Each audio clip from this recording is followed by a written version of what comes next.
Welcome back to Rogues and Romances, a Twice World Tales production. If you haven't seen any of our other stuff before, you should go out and check the other episodes out. We are fully in the middle of things, and a lot of this won't make sense, especially as we are getting ever closer to revealing our mystery.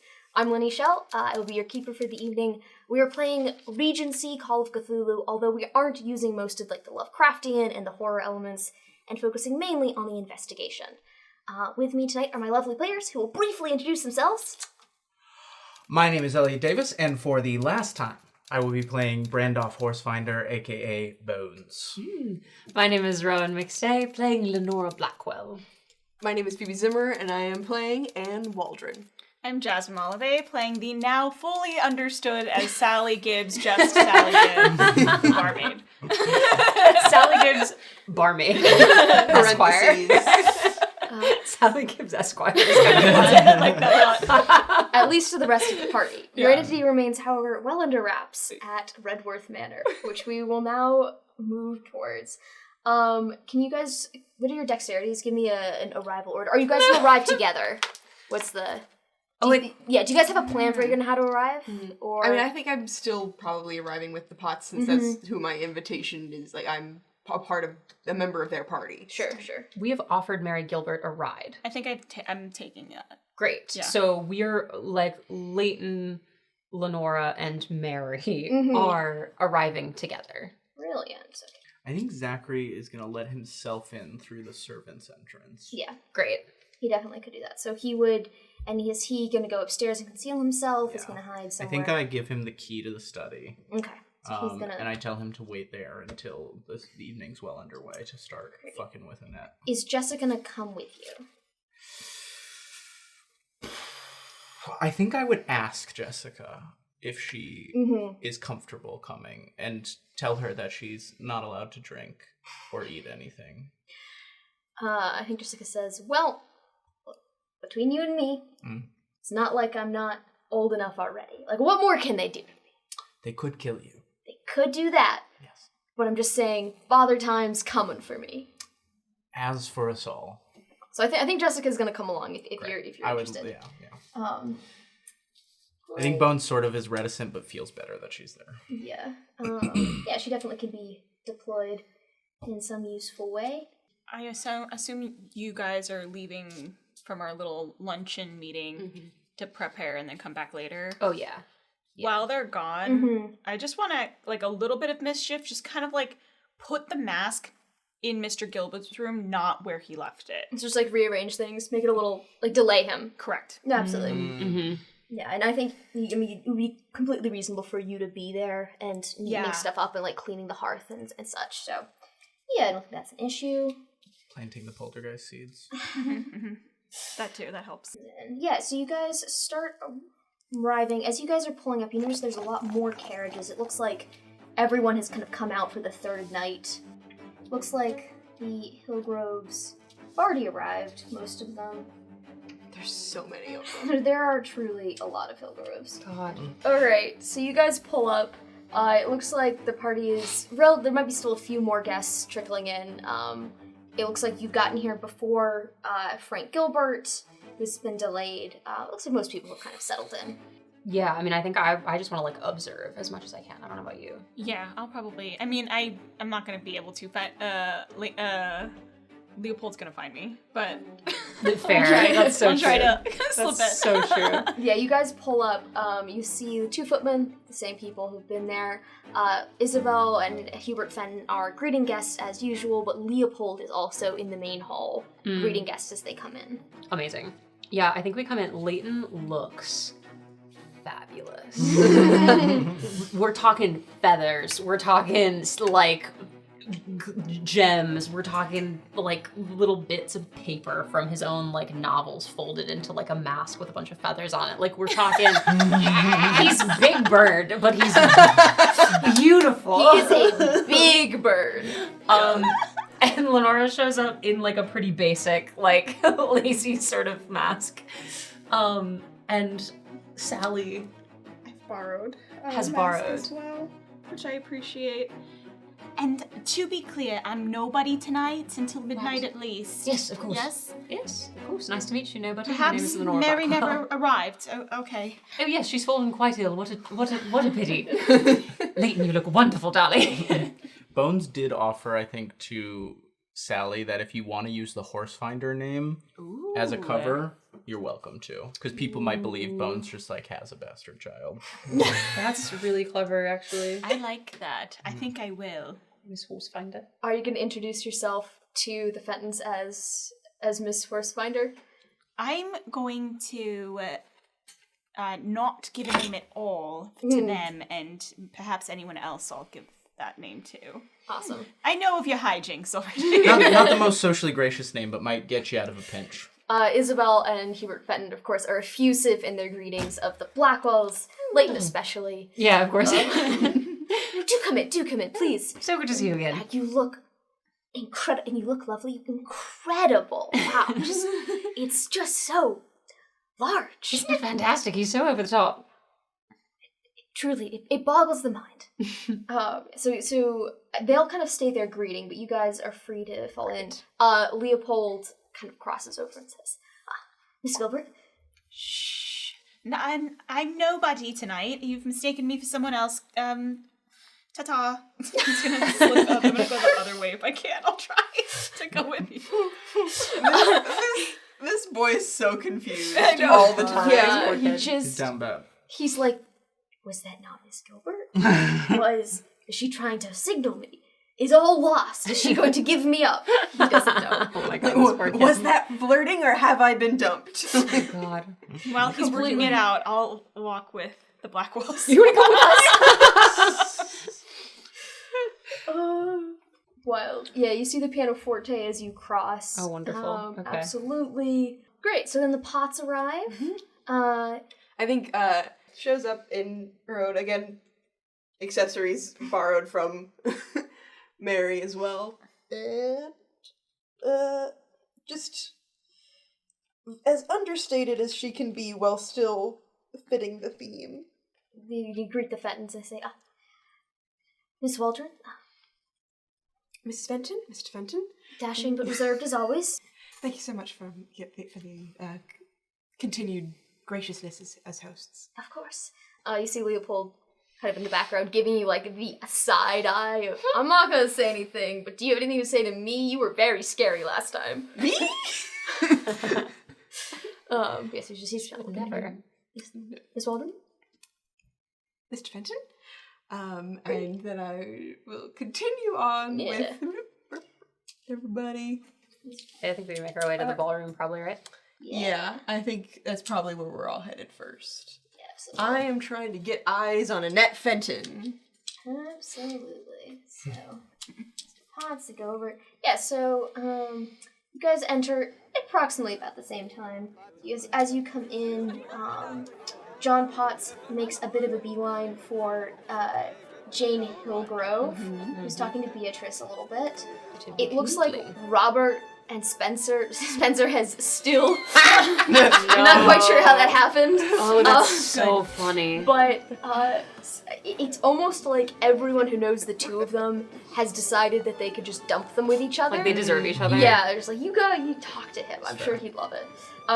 You see Hester with her parents in the corner. She looks pale, but sort of keeping a stiff upper lip, and you get the sense that her mother keeps kind of checking in with her.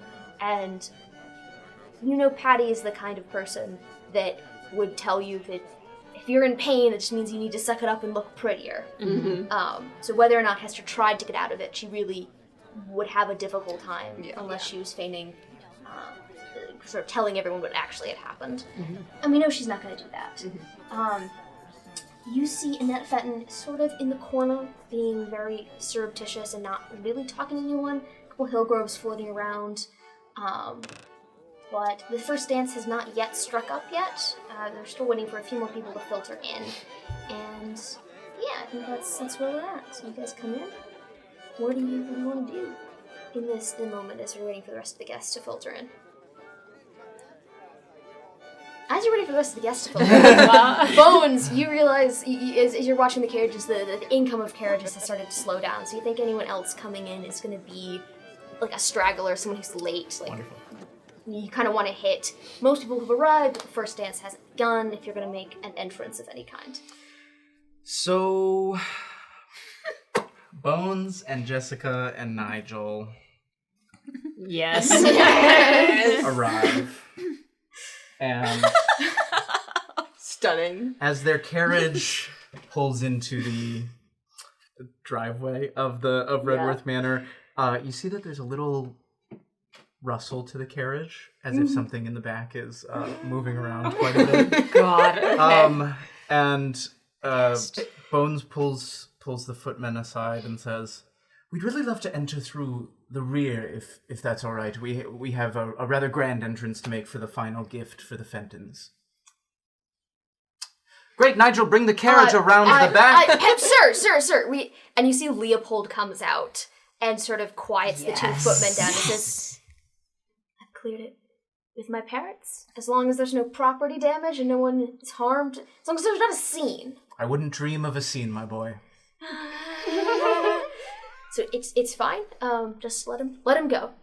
Wonderful. Nigel, bring the carriage round. Bring the carriage round. So where do you go? So Nigel, Jessica, I say, Jessica, meet us you'll be on the back portico. Make sure to give us a wide berth in the grounds.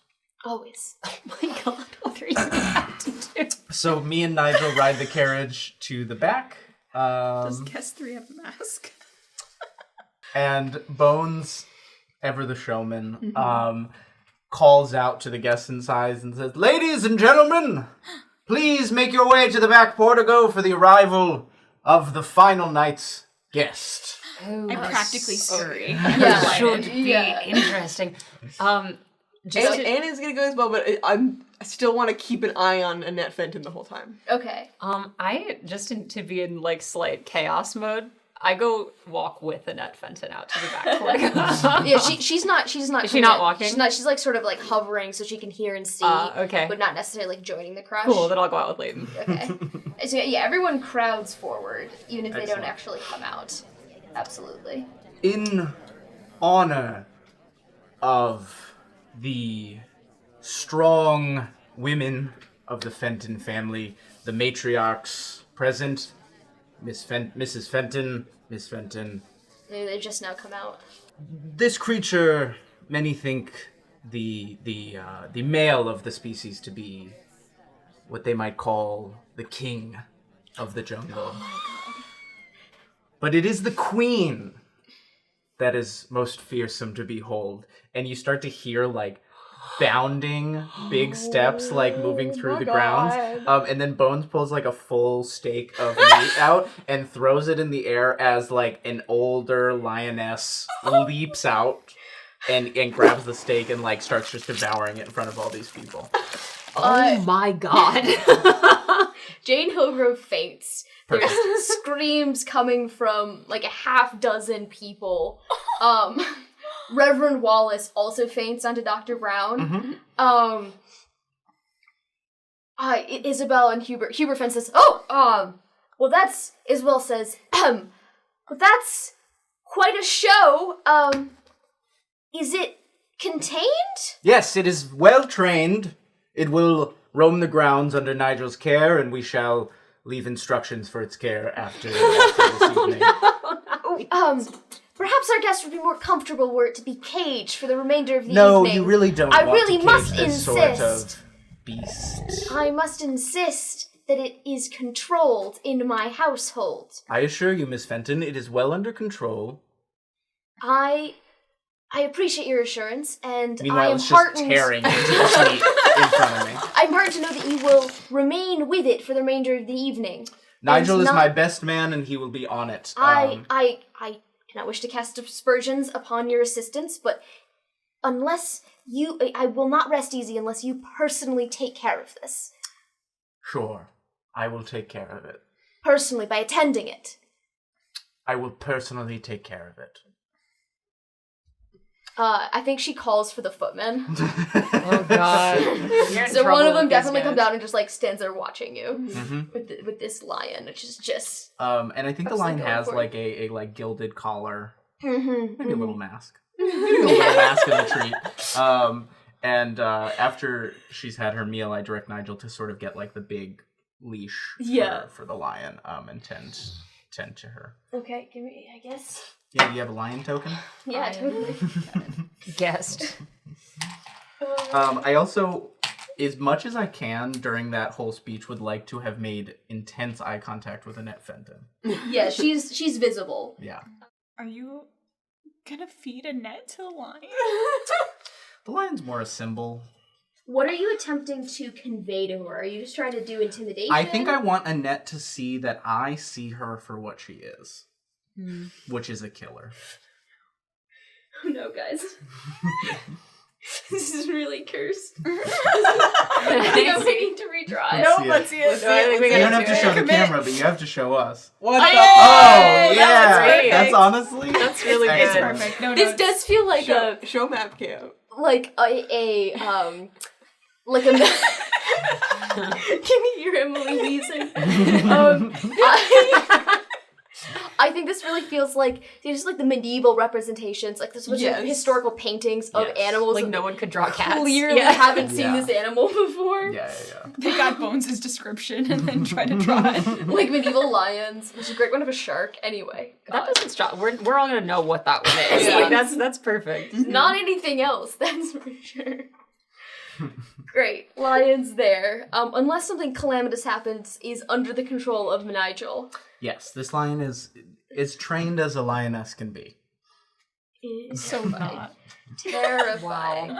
Yes, so everyone is sort of, there's a cluster of people kind of looking at this lion, but what are you doing with it now? Or is it sort of like show's over, you just Honestly, have I this lion? think So you I were kind of beady eyes with Annette Fenton. Yeah.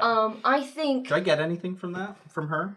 I think she looks you in the eye and you get the sense of two chess masters sitting down opposite a board. Yeah. And she has full confidence that she can win this night and reduce you to nothing. And she's sort of like, bring it. I think as Nigel like hooks the leash, I think that like Bones just tries to give it like a good like controlled tug, not to like bother the lion, but just to be like, I've tamed this beast, and I will tame you as well. She sort of gives you like a nod of, well, you can try, and then wanders off. I'll stay out here for now. I won't like immediately try to abandon the post I've been told I have to have. Absolutely. So the footman, is going to watch you for a bit. Leighton turns to Lenore and says, "Oh, did you know this was going to... This is really... I've never seen one of these... I mean, I've seen them up close, of course, but not without anything. It's just right there. It just could come... It could attack anyone at any moment. It could. It's terribly fascinating, isn't it? You could ask. Could I go pet it, do you think? I would ask Mr. Bones. If I doubt that you could go pet it, but I do think you could probably ask the question. Mr. Bones! Sorry, Mr. Horsefinder. Could I possibly, would the creature allow me to pet it? For but a moment. Oh, Oh, God. I think Leighton's gonna go over and like, do the thing you shouldn't do, which is to stick a small, tasty appendage right next to the lion. Leighton, you must show courage in the presence of a beast like this. Oh, no. Show your size. Show your presence. Nigel? He sort of gets And his he hat. is a very big bird right now. Nigel, full tension. Full tension on the leash. Just behind the ears. It's the only place she'll allow. It's so coarse. All good fun, Leighton. All good fun. Lenore's just cackling a little bit. I think Leighton goes, Legitimately scared me. Leighton goes right back up to Lenore, and Lenore hides behind you a little bit. He's like, that was... Thrilling. What's better? I've never felt more aware of my own mortality. Mr. Bones, does she have a name? Yes. Elliot, does she have a name? Good. A good I'm name so would sorry. be better I'm than so sorry I've done this to you. A good name would be better than no name. Yes. Fluffy. You know what? It's perfect. It really fits. It's Fluffy. Cuts right to the point. That's right to the Fluffy. point. Yes. Yes, Great. True.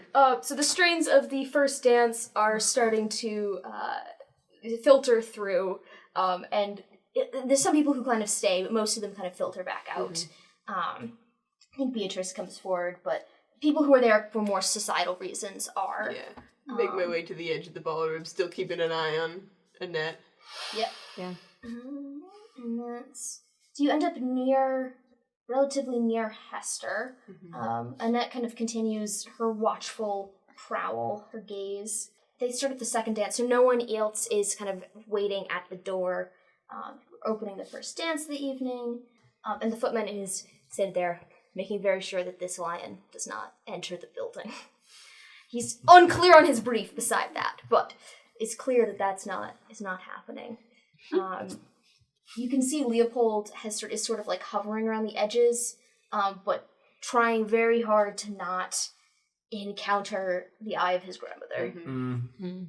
You have a few moments where the dance is happening. You could either join this dance, you can talk to anyone else you want to talk to, or start moving throughout the house. Anne is gonna approach Lenora. Miss Waldron. Yes. If you could perhaps take it upon yourself to lure Mrs. Fenton to that area of the house, I could potentially make my way into the secret passage behind the curio room. Certainly. Would you like to go curio room or gallery first? Well, it's the same passage, so in theory, Whichever. One or the other. Yeah, one or the other. Hold on. Yes. I may have to do a quick scouting mission just to make sure there's no one in there. Yeah, of course. I do still have to get in there. Well, I could always light another fire. That's very true. Wait, you what? So the first dance commences, and so you're gonna... Yeah, Anne's gonna head over to the curio room to try to get into the secret passage and be a ghost, I guess. Absolutely. As you're walking through, you run straight into Leopold. He says, Miss Waldron. Miss Fenton. My grandmother has not spoken a word to me in the past 12 hours. Well, all things considered, I think that's probably the best you could hope It's for. terrifying. Nope. If she'd spoken to me, then I would know perhaps some intimation of her thoughts or thinking or future plans. I have none, other than I should be very concerned. I know that straight off the bat. But I do not wish to keep you. But do you have perhaps a plan? Is there what am I... Well, Miss Gilbert just walked past me. Is she okay? Did I... She is fine, yes. Perhaps you could take your grandmother into either the gallery or the curio room in order to have a private chat and ascertain her feelings.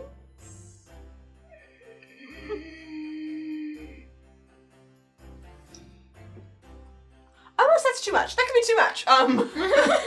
No. I settle for you clearing out the curio room for me. Miss Gilbert said I should be brave. I will try. She's Again, just clearing out the curio room, also very much on the table. She's going to kill me. But perhaps it's better to die trying than I would to try try to avoid anyone dying. would be too. But I could die trying in the name of love. That would be. Can I peek into the curio room? Yeah, absolutely.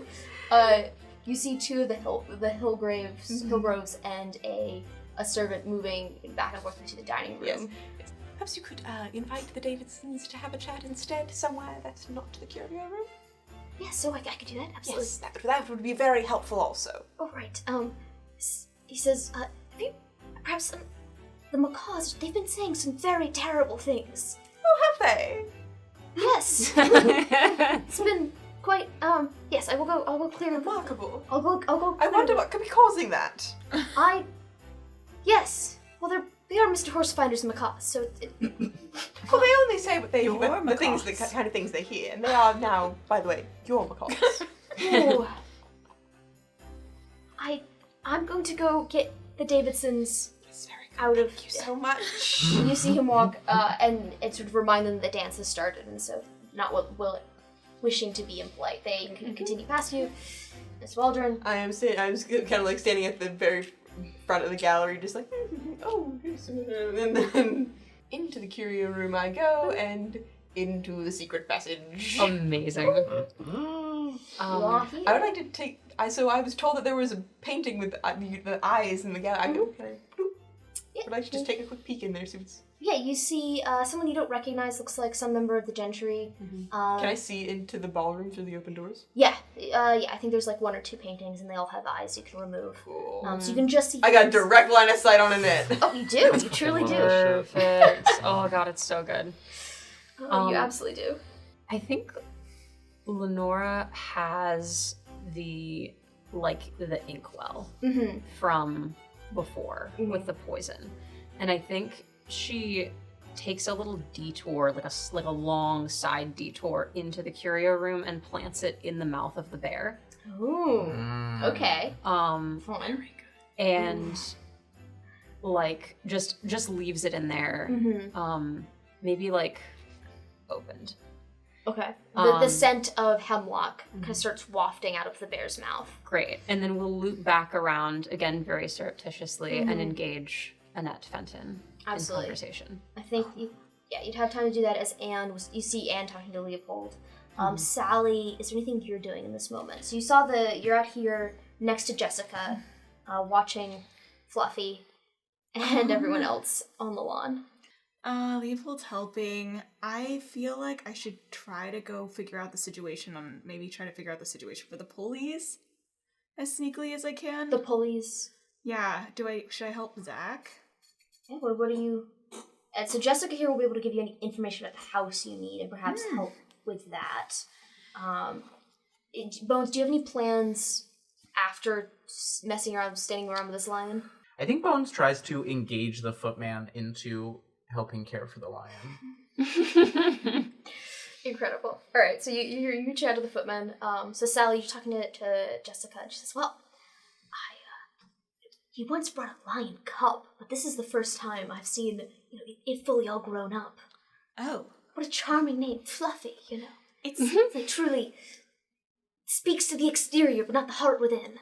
Oh, I was going to say it doesn't even speak to the exterior, but that's if you say so. You're actually kind of right. I mean, perhaps its tail. It does have a little tuft. Yeah, that's a little bit. That's Fluffy.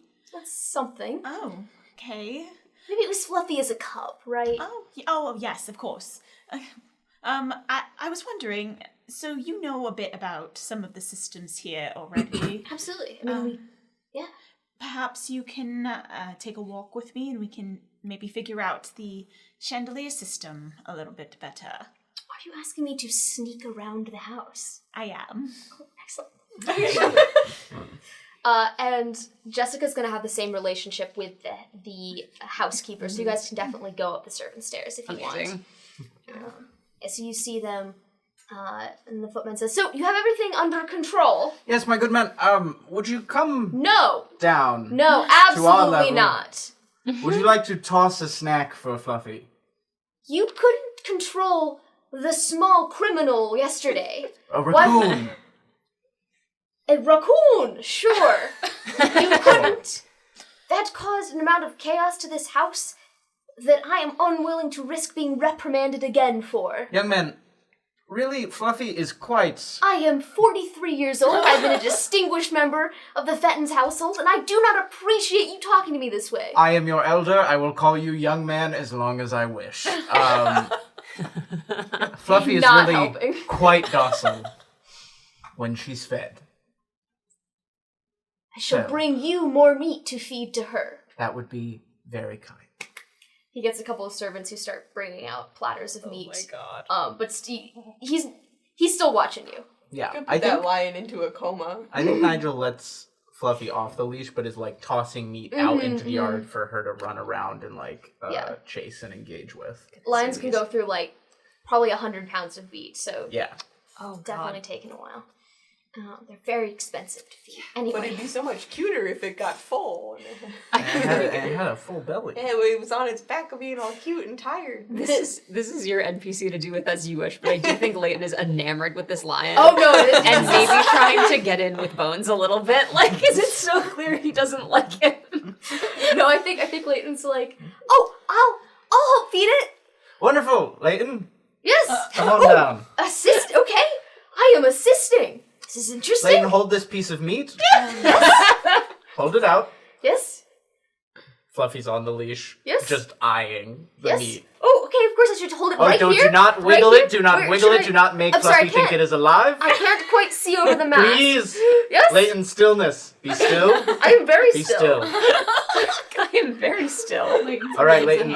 On 3, Yes. Nigel will release Fluffy's leash. Okay. You, on 2, must throw the meat as far as you can into the yard. Yes. All right. I can do this. On 2. Oh no. On 2. On 3, the leash will be released. On 2, Two? you must throw. Yes. Do you understand? Does one come first or last? 1 comes first. Right. I would hope you... Never mind. To which thou shalt count. 1, Yes. Oh, 2, He 3. tosses it straight up in the air. Does Nigel have the presence of mind to not Oh God, release? God, R.I.P. my brother.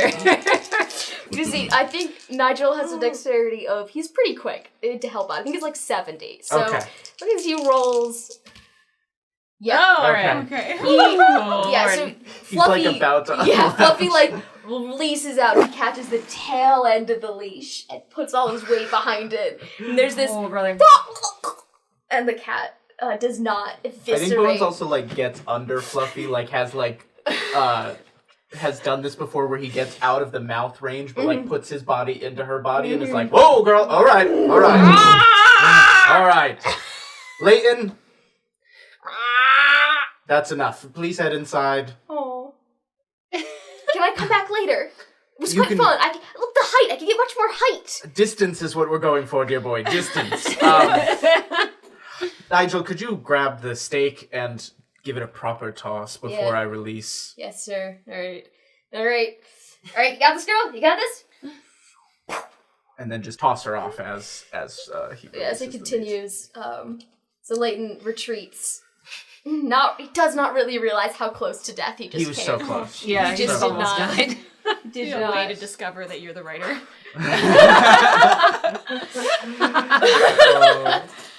Also, That would be Bones' terrible. outfit is probably the most ostentatious of the 3, and it's all this shade of purple. Oh, just Whoa. bright purple. Incredible. Big, Oh. big coat, like big, thick coat. In June.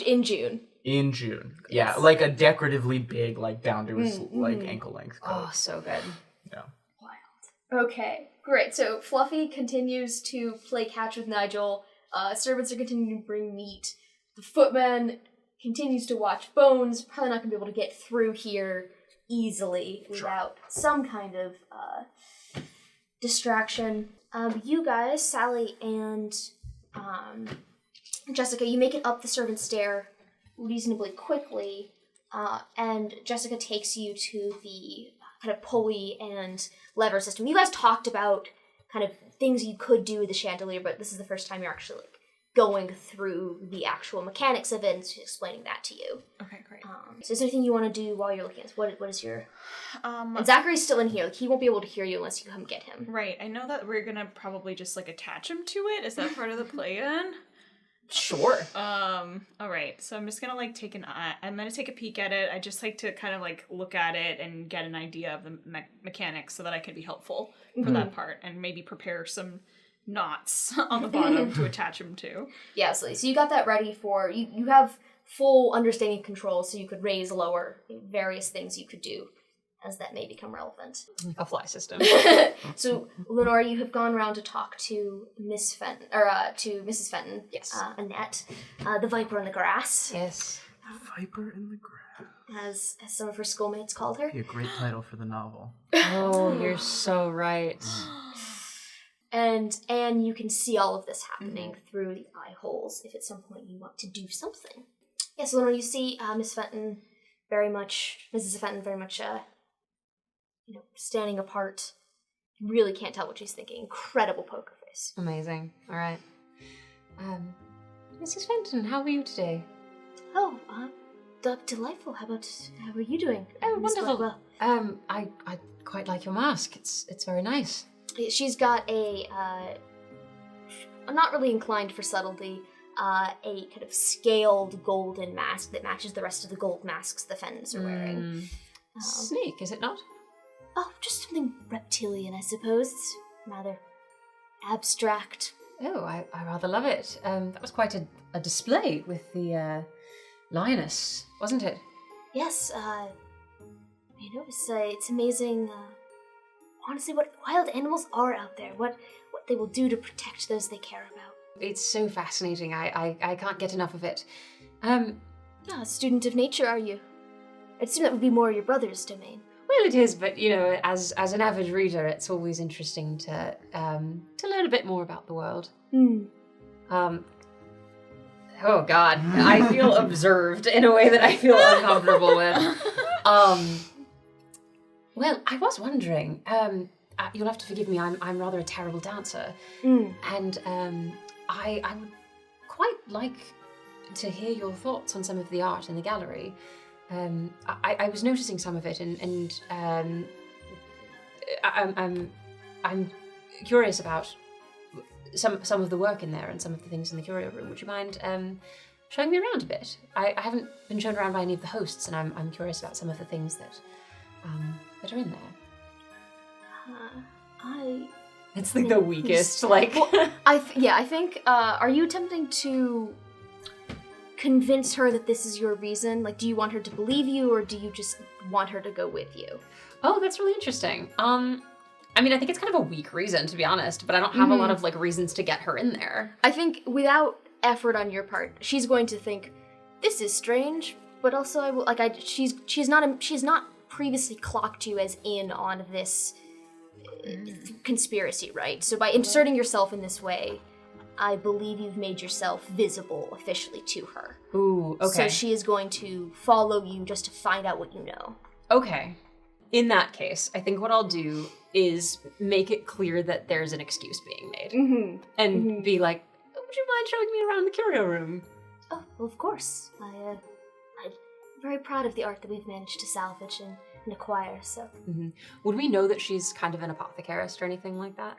I don't think so. I mean, it's not uncommon for gentry of the time to have, some experience, like women doing kind of perfumes and makeups and the like. Great. But she might have a distinct perfume. Yeah. Does she have a distinct, is there anything? Just give me a spot hidden. Okay. Give me a sniff. A snoof? That's a hard success snoof. You don't smell anything from her, but you notice she's wearing thick gloves, much thicker than would be normal for everyone else. Interesting. Okay, great. Amazing. Yes, would you mind showing me around the curio room in the gallery? I'm quite curious. Absolutely. Yes. Shall we? Of course. You see promenade. I think you go straight to the gallery because it's there. Wonderful. There's another gentry right there. Do you want him to be there? Not do you seem? Do you seem like you're trying to have a private conversation with her? Does she get that sense from you? Yes. I think she looks at the other gentry and says,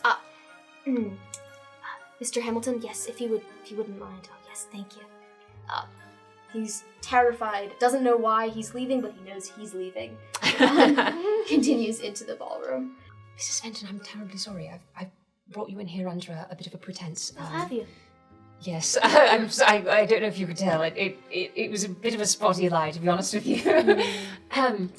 But I was hoping to speak with you because you seem rather level-headed, and I myself am. I'm having almost palpitations. I don't know if you saw the other day, but Mr. Horsefinder sort of had to carry me out. I was in a bit of a hysterical state after seeing the spectre. Yes, hysterics. Yes, of course, and I'm quite nervous because walking into the house this morning, I saw what I can only describe as another spectre in the house. That's quite interesting. describe more? Was it... I mean, there are many people throughout the house, so Yes. forgive me if I would assume perhaps your hysterics could have caused a misunderstanding of your visions. Yes, it very well might have. I am rather prone to hysterics. But I saw something very like the spectre that we saw on the grounds on the first night, and I didn't mean to raise any kind of alarm, but as you're sort of one of the host family, I didn't want to put any extra stress on Mrs. or Mr. Fenton. And it was a shadowy figure with the face of an elderly man, but this time wearing a mask, as if to attend the masquerade. How terrifying. I mean, a masked man and a masquerade ball. Right, but you don't understand. It was floating. It wasn't walking on the ground. Anyway, I saw the figure. I saw the figure in here, and I thought I saw something of it as I passed the curio room. And I'm just curious to hear your thoughts. I'm in a bit of a panic myself. I advise you to take some deep breaths. Now, I myself do not subscribe to the supernatural. Anne is going to take something out of her purse and throw it to the other end of the passage to create a noise as if coming from the curio room. Lenora, like... Give me persuasion. Okay. Charm, okay? Yeah, charm is okay. All right. I want to hate Annette. Really like her as a villain. Me too, she's Really great. like That's her. a pass. It's not a hard pass, but it's a pass. She doesn't believe you. Really? She doesn't believe in the supernatural. Yeah. No, but does she believe that I believe me? I I don't need her to believe in the ghost. I need her I'm to gonna believe in me. make this opposed roll. So this is her spot hidden, which is probably quite high. Okay. She has to roll a hard success? under a 75. Ooh. Otherwise, it is you are trying to do something. So you would be the winner of this if they tie. Okay. Whoa. Yeah. No, Fair. she looks into you and she sees that not only do you not believe in the supernatural, but she doesn't understand exactly what you're trying to do other than trying to spook her. Mm-hmm. But she does not believe. She says, did you hear that? That's quite coming from the curio room. Oh, yes, it's terrifying. What is Miss Black, get a hold of yourself. Yes? Yes, Mrs. Fenton. I think she's gonna go over and try to reverse look through the portrait holes. Does the pivot Oh, back to brutal. the wall? Give me a dexterity check. You just gotta get just a regular one. Oh my gosh. Hell yeah. Oh, there you go. Hard pass. God, something's working. Yeah, she doesn't see anything, so she's looking through. It's an old house. There's eyes everywhere, I find. Yes, I would imagine so. That's part of why I'm so concerned about being here. We're fucked. We're so fucked. I'm just like, oh gosh, she's not easily spooked. Like, we might be screwed, you guys. Our whole plan. The whole plan. I mean, it's good to know. It's good to know she's not easily spooked. I'm sorry, guys, but No, that's it's the right move It on is your part. absolutely the right move. I It's love just it. so funny. I love that I'm finding it out the hard way. It just didn't even occur to me. I was like, no, everyone's scared of ghosts. Yeah. This will be easy. No, and she's not. Of course, the killer old woman is not scared of ghosts. I think realizing this, we're just gonna cut to brass tacks a little bit. Mrs. Fenton, one other thing I wanted you to see. I saw something very unusual in the mouth of the bear in the curio room. What an interesting segue. I mean, were you not concerned about the guests, the ghosts? I was concerned. I'll leave you to it. And I think I just look at her really, coldly and walk away. I think it's the first moment she's had an ounce of respect for you. Yeah. Miss Blackwell? Mrs. Fenton. And just walk out. I love the idea that she might be the only other person who reads that you're the smart sibling. Yeah, totally. That's spot hidden. I'm like, Fucking my so head good. canon It's is so that she good. knows now. Yeah. Oh yeah, I think she does. I think she does. I think she reads Lenora like a fucking book. But yeah. Yeah, so she walks out. I'm gonna say that you and or actually Lenora, since you're kind of in the room, you can see that she kind of looks at Leopold kind of hiding right here, and it sort of he looks away, pretends that he doesn't see her looking at him, and continues into the ballroom. But you get the sense she's like, she's probably going to go back to the curio room, because if she has a fatal flaw, it might be curiosity. Love that. I mean, same. Yeah.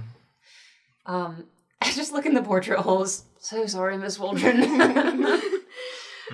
I'm going to make my way over here behind the curio room and wait to hear any signs of entry. I think if you sit here for a long time, you are probably going to run into the servants just moving back and forth. I don't think it's a huge issue necessarily. Just if you are, they're servants who are, you're having a good time, so they may ask you to leave, but they're not going to reveal you unless you're doing something worth telling someone else about. I have a different idea then. I'm going to get out of the passage, make sure that inkwell is in the mouth, secure. Rings on the wall! Very good. Can I give you something, speaking of the macaws? Could I have taught Anne the macaw whistles, given your musical proclivities? Sure, yeah. This is very similar to what I was going for. So that could play in, absolutely. I'm going to head out of the curio room, through the dining room to the parlor. Do I perhaps see Mrs. Fenton coming out of the ballroom on the other side as I head into the parlor? If you were just going in your normal path, but if you're trying to look out for people and make sure you're not seen or make sure you understand who's spotting you, then yeah, you'd see her. Okay. Absolutely. All right. And I'm going to sit down at the piano and wait for her to and sort of keep an eye, watch her go into the curio room. You see her walk through here. Yeah, she goes into the curio room. The next dance has started up, so there's more people moving around. And so you said there were pathways in the piano so that it could be heard in other places. Yeah. I would because, and I did say that the way I taught the macaws was by using music and tones and rhythms to help them get the lines.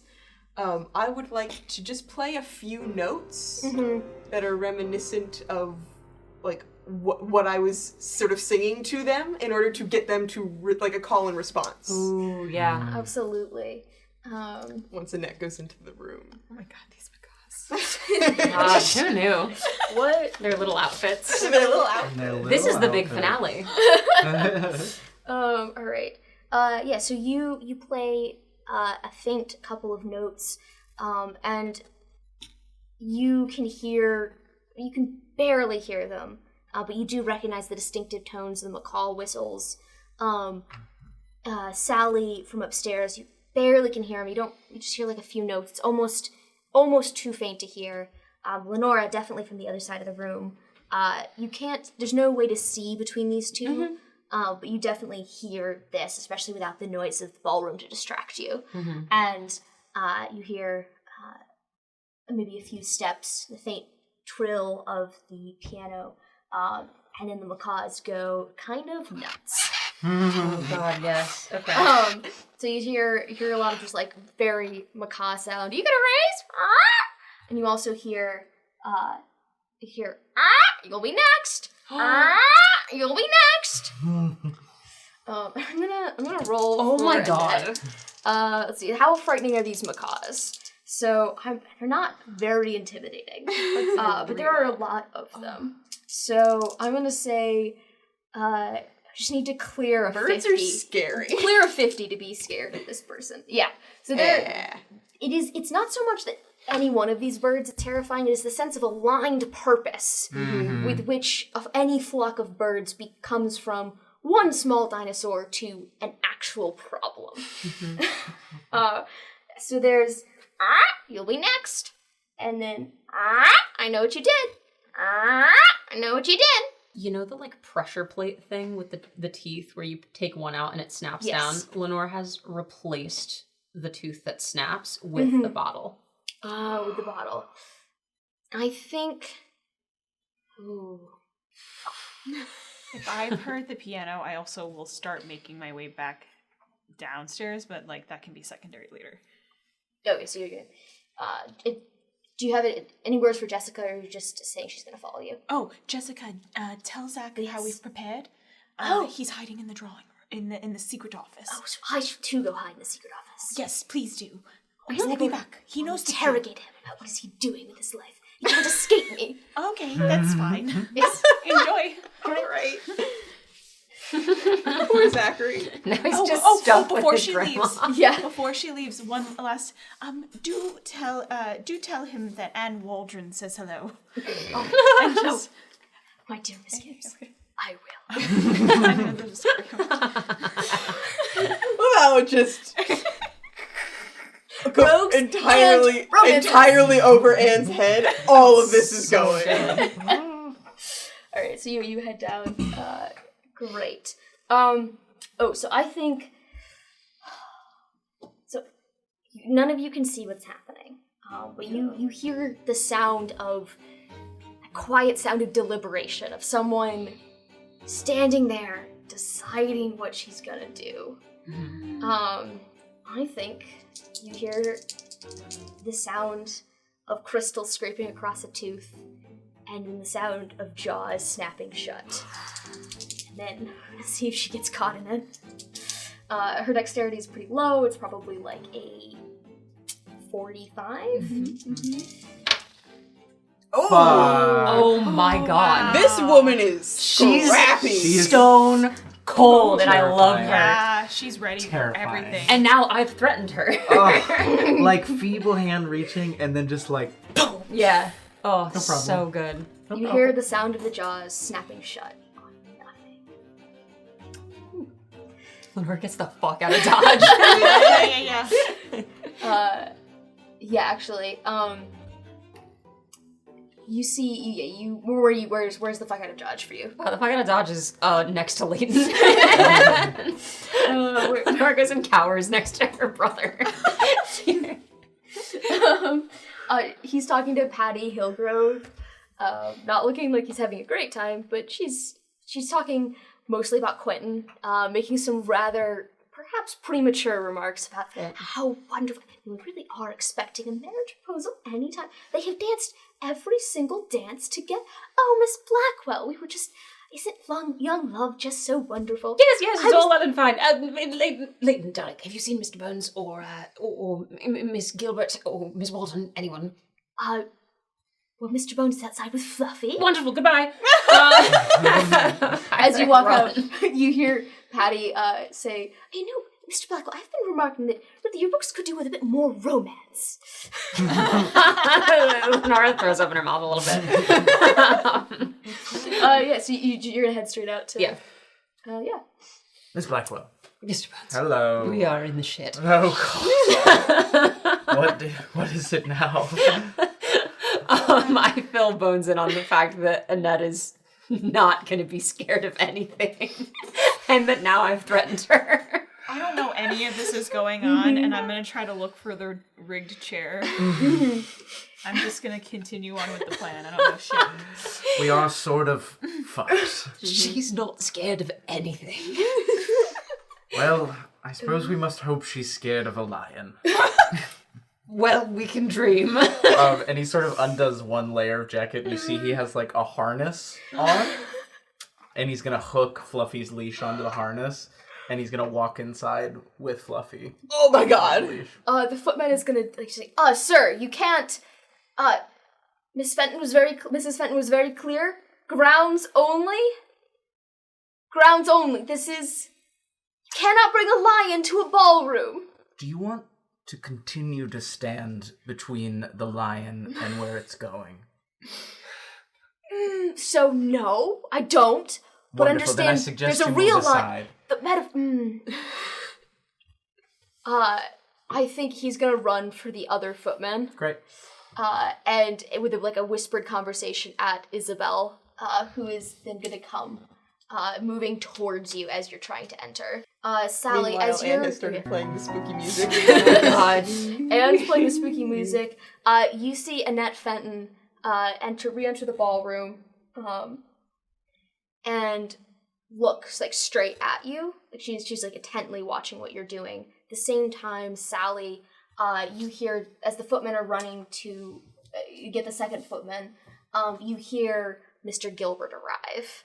You hear the exchanging of hello, this is my invitation. And footman number 2, who's been seeing you to your carriage every single day, says, "Oh yes, your daughter's in here. I didn't realize you were coming separately." And Frank says, "No, sorry, my daughter's quite sick. I'm here alone. I'm not sure what you mean." And I'm Yes. hearing this, and I'm in the room, right? Okay. Oh God, in the dining room. Yeah. So Frank Gilbert doesn't actually have an invitation, but he manages to bluster his way through by virtue of being on the list. And he starts walking through. Yeah. If I was peeking through a doorway, will I see? Yeah, he's quite like he's complaining quite loudly to Oh, so I know which way. the so I can, footman about the delay in being let in. It's like everyone can lose their invitation. This isn't a reason for you to delay. Do you know who I am? That sort of thing. Okay. So he comes in. I'll duck behind the table or something. Yeah, I think as long as you're not trying to be... Yeah, so you can pretty easily duck behind, as long as he's not specifically looking for you. Because he's looking for Mary, not Mary Gilbert. Sally Gibbs. Goes in, Lenora and Bones, you're standing with the lions. I think we go into the ballroom. Yeah, you go into the ballroom with the And- lions. Mm-hmm. I think I say, Miss Blackwell, Mr. Bones? would you care to dance? Almost never, but right now, absolutely. I would love nothing more. Wonderful. A lion attached to me, yes. Yes. Is the lion trained in dancing? The lion's trained. I think the lion is also well fed at this point, and so I think maybe she's lying down and we are dancing around the relaxed lion. Yeah, just fully like the lion does dressage.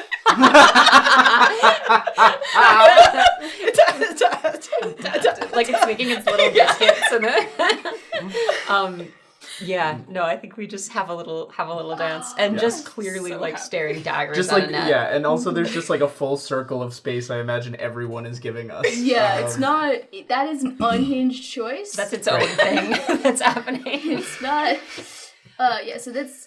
Just Dancing to this absolutely haunting piano. Oh, too. completely. Like not to whatever's happening in here, to this.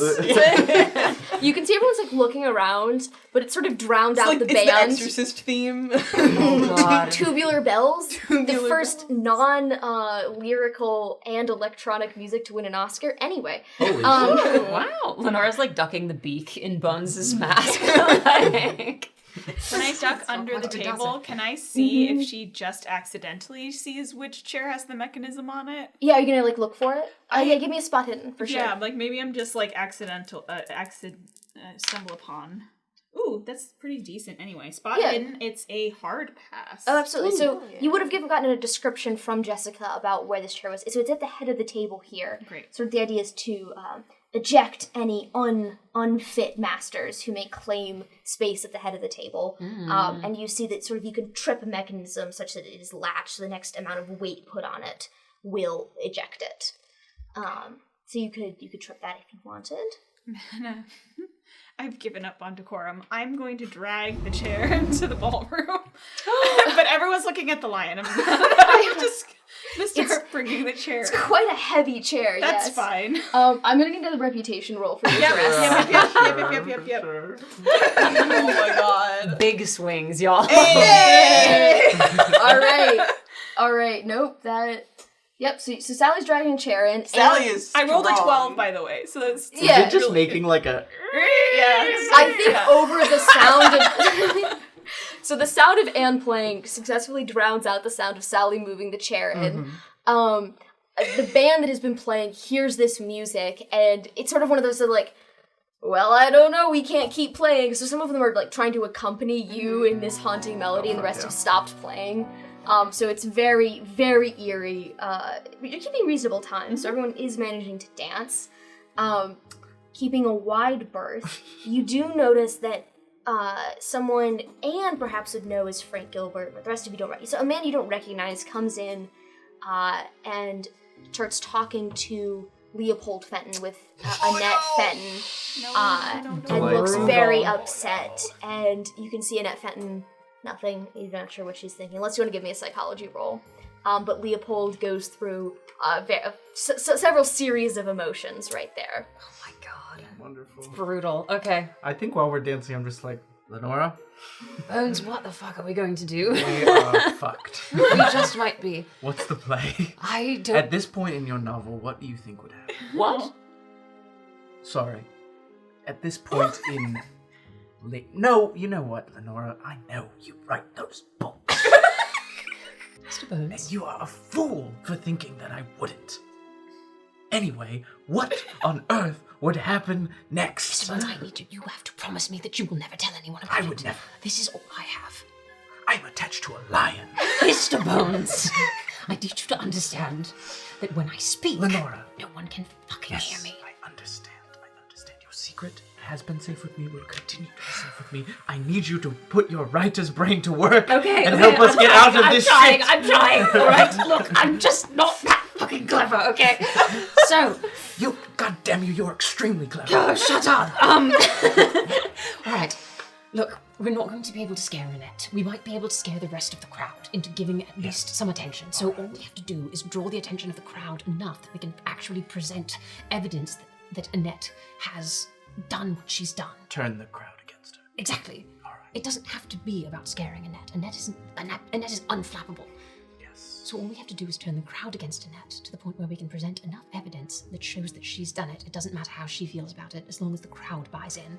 But am I to understand she now has the vial? She does. Which is one of our key pieces of evidence. It's also the murder weapon. If she has it, is that not suspicious? Very good. Wonderful. I knew you'd have a solution. I am flying. If I look down for one moment, I will fall. Well, don't look fluffy. I will not. I have a feeling she senses fear. Yes. I don't think that we have to make Annette afraid. I just think that we have to get everyone's attention. If they need further evidence, she's got an entire pharmacy in her room that we can direct people to. True. All right. And she has the murder weapon on her person. So we proceed with the hauntings, but different motive. Correct. Can do. Does that feel right to you? It feels as right as anything feels right now. Right. Yes, of course. No. And thank you for keeping things secret. I appreciate it. Of course. You. One day I should hope you won't have to keep that secret. Well, we can all dream. But in the meantime, you know, when Leighton writes, people listen and they care. And that's what I get out of it. Anti-woman shit. Anti-woman shit. But thank you.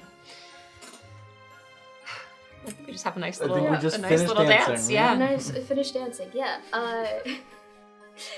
A little lion dressage, yes. Horrifying. As you finish dancing, Isabel comes up and says, Miss Fenton. Mr. Horsefinder, I must ask that you leave. This has gone on quite long enough, and I'm willing, of course, was willing to engage you for the sake of, you know, the rest of the Willoughby family, but this is beyond the pale, and you cannot bring a man-eater that you clearly cannot fully control. Fluffy's, like, passed out on the floor.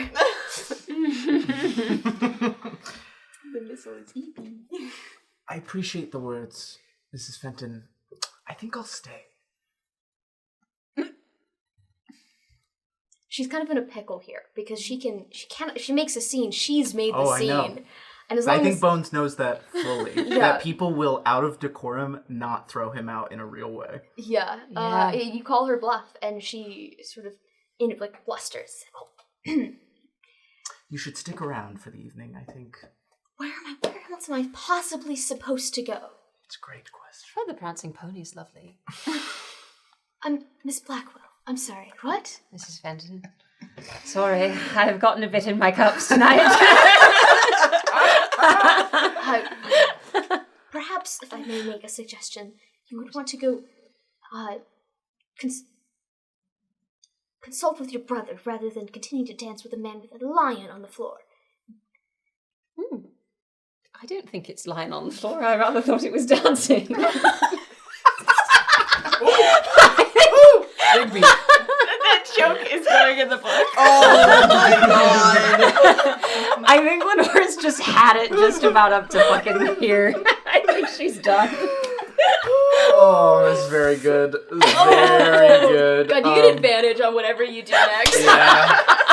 Holy shit. Dumb. As she just like leaves. She can't handle it. I think between Annette and her, I've just made it very clear where my allegiance is, and I don't think that's changing. Like, Man, I love to have a giant piece of "don't fuck with me" security at an event like this. it's so good, actually. Yeah. You're not gonna get poisoned when you have a lion strapped to your chest.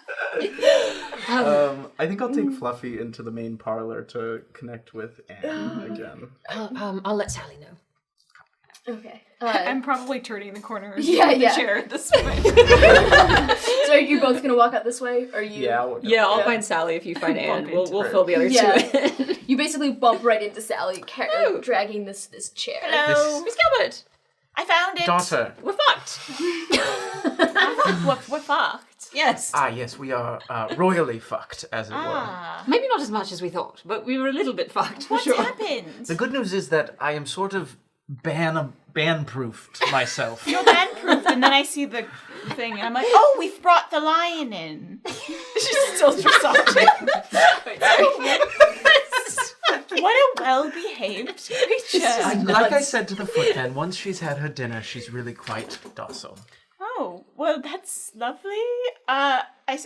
What do you mean by fucked? Annette cannot be scared. That sounds right.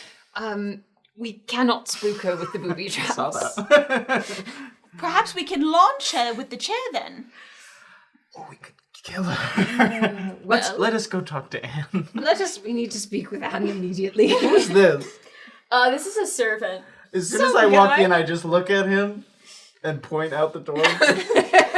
He's initially confused, and the second the lion rounds the corner, he just goes. Can I just shove the chair in the corner of the library or something? Yeah, absolutely. Now I know where the chair is. Sally dragging a chair across the. You know, fuck it. I'm gonna engage it. Okay, so you got a booby. So the booby trap chair is in the library corner right Just here. for whoever. Yeah. Right, that's fair. It's just there. Just for whatever happens. Yeah. Oh god, That's where this we're at. merchant class fellow is probably going to sit on it. Okay. Oh my god. Bones walks in and he says, "All right, freak squad. I think we're officially social pariahs. I think all of us Miss Waldron, you might still have a chance." associate with the rest of us for the rest of the evening if you can help it. Hardly giving me much choice at the current moment, I'll say. 100%. Yeah. What's gone wrong? Everything. From Anne's perspective, this has gone off swimmingly. All of her stuff has worked perfectly. That's so true. You're really a lovely pianist. Yes. Thank you. Yes, absolutely. Oh, they're still moving more You people. should also know my a dance. father People has move around. arrived. Oh, goodness. All right, yes. Might be best to keep you upstairs and managing the booby traps from that range in the house. What do you mean? What do you mean? Annette Fenton is a stone-cold bitch. Understood. Cannot be bothered by anything. But did she take Inkwell? She did. She has the murder weapon in her possession. Which Is anyone watching her currently? no. No, we are all in here. Yes, someone should maybe be doing that. I run out and find Leighton, watch Annette, but don't eat anything. Okay. Yes. We need to make Like sure has a finger sandwich, like... Yeah.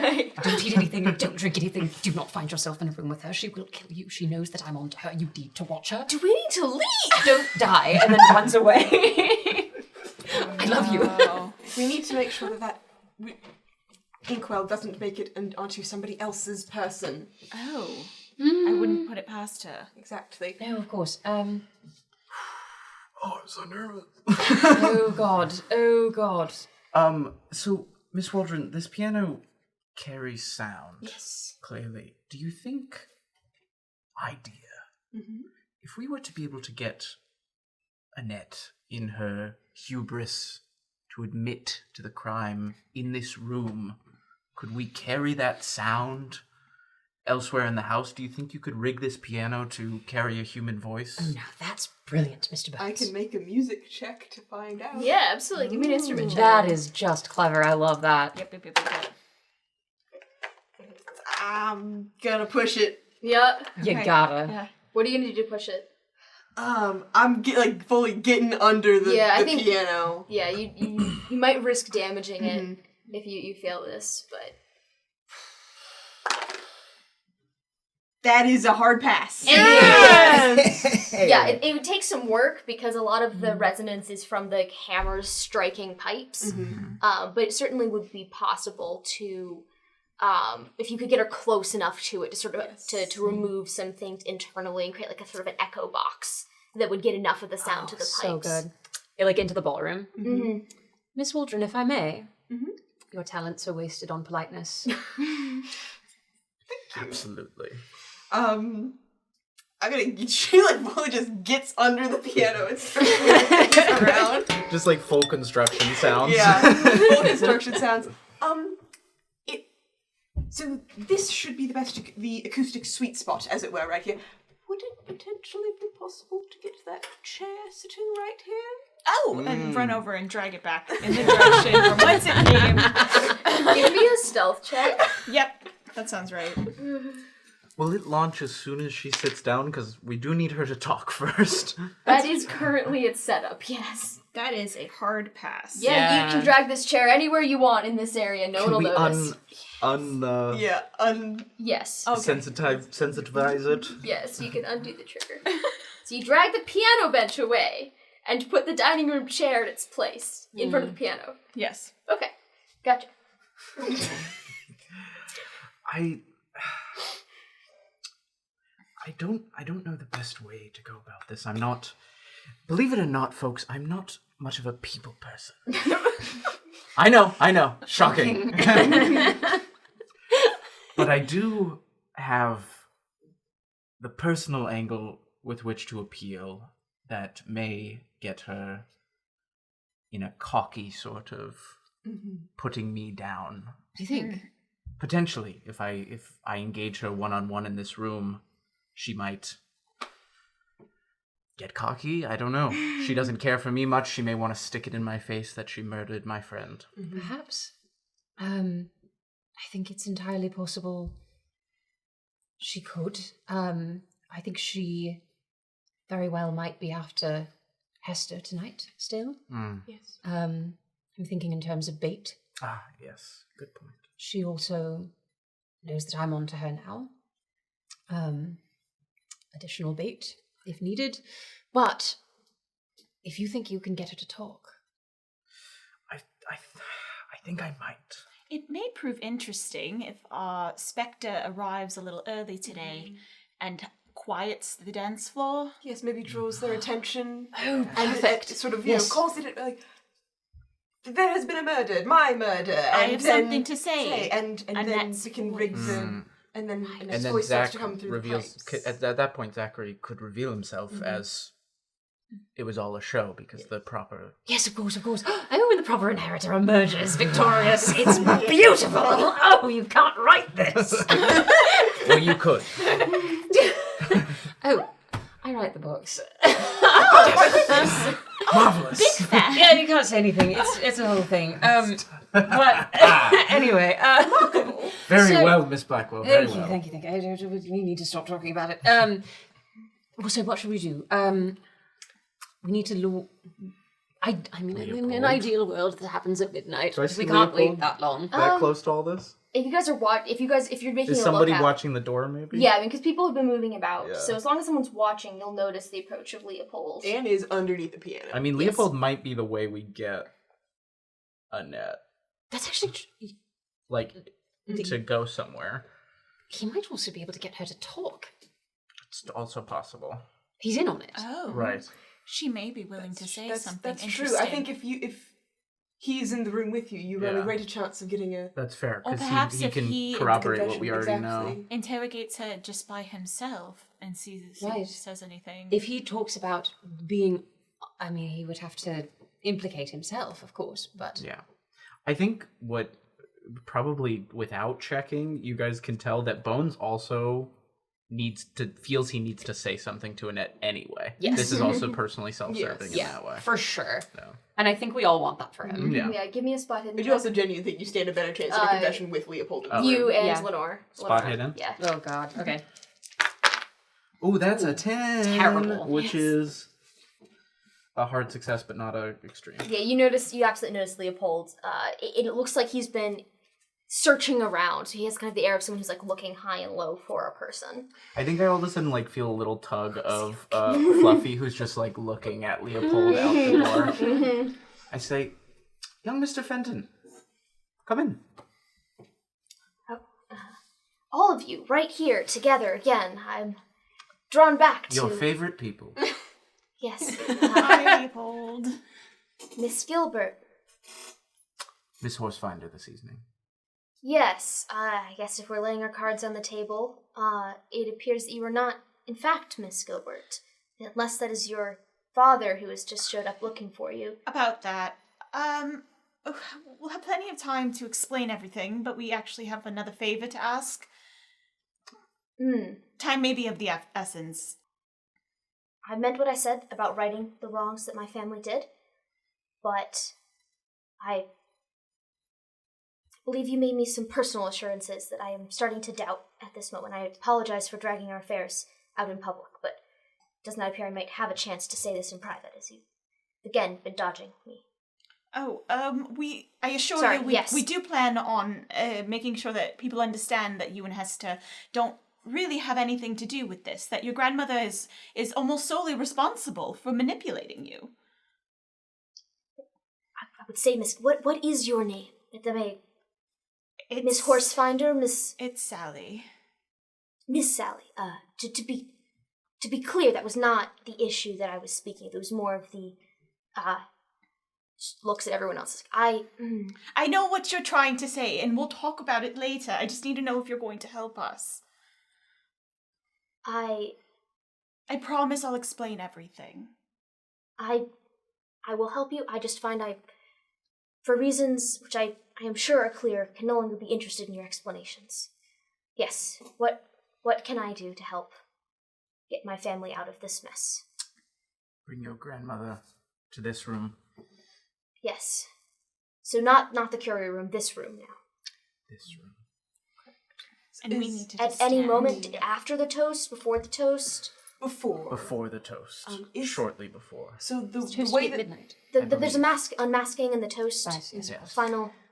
So the way that these pipes and stuff are set up, is there like somewhere I can go to like how we have all of the things set up with the chandelier, somewhere I can go to like sort of engage remotely to sort of turn it on and off, as it were?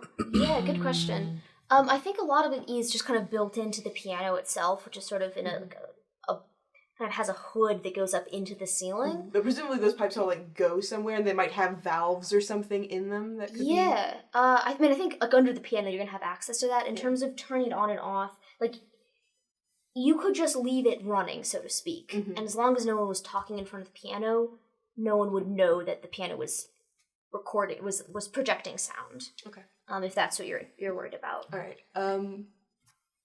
Well, regardless, I can go upstairs and let Jessica and Zachary know about the new plan. Because I feel like my work on the piano is done. Okay. And beautifully done. Yes. You have absolutely made that piano sing. You guys, as long as you guys aren't close to it, but as you get, you can do a couple of test sounds and you can still hear them projected quite well to the ballroom. So you're gonna are you gonna go up these stairs? Yeah. I'm gonna pop up here. Leopold sort of is sort of icing out Sally.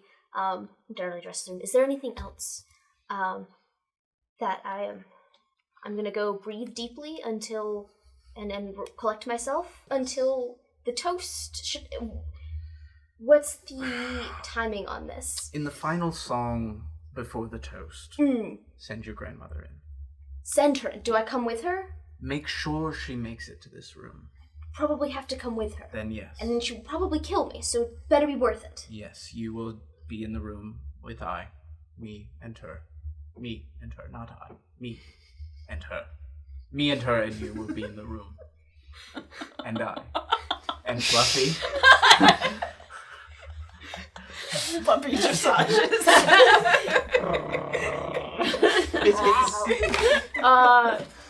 No, wait, says, alright. I'm going to go hide until that happens.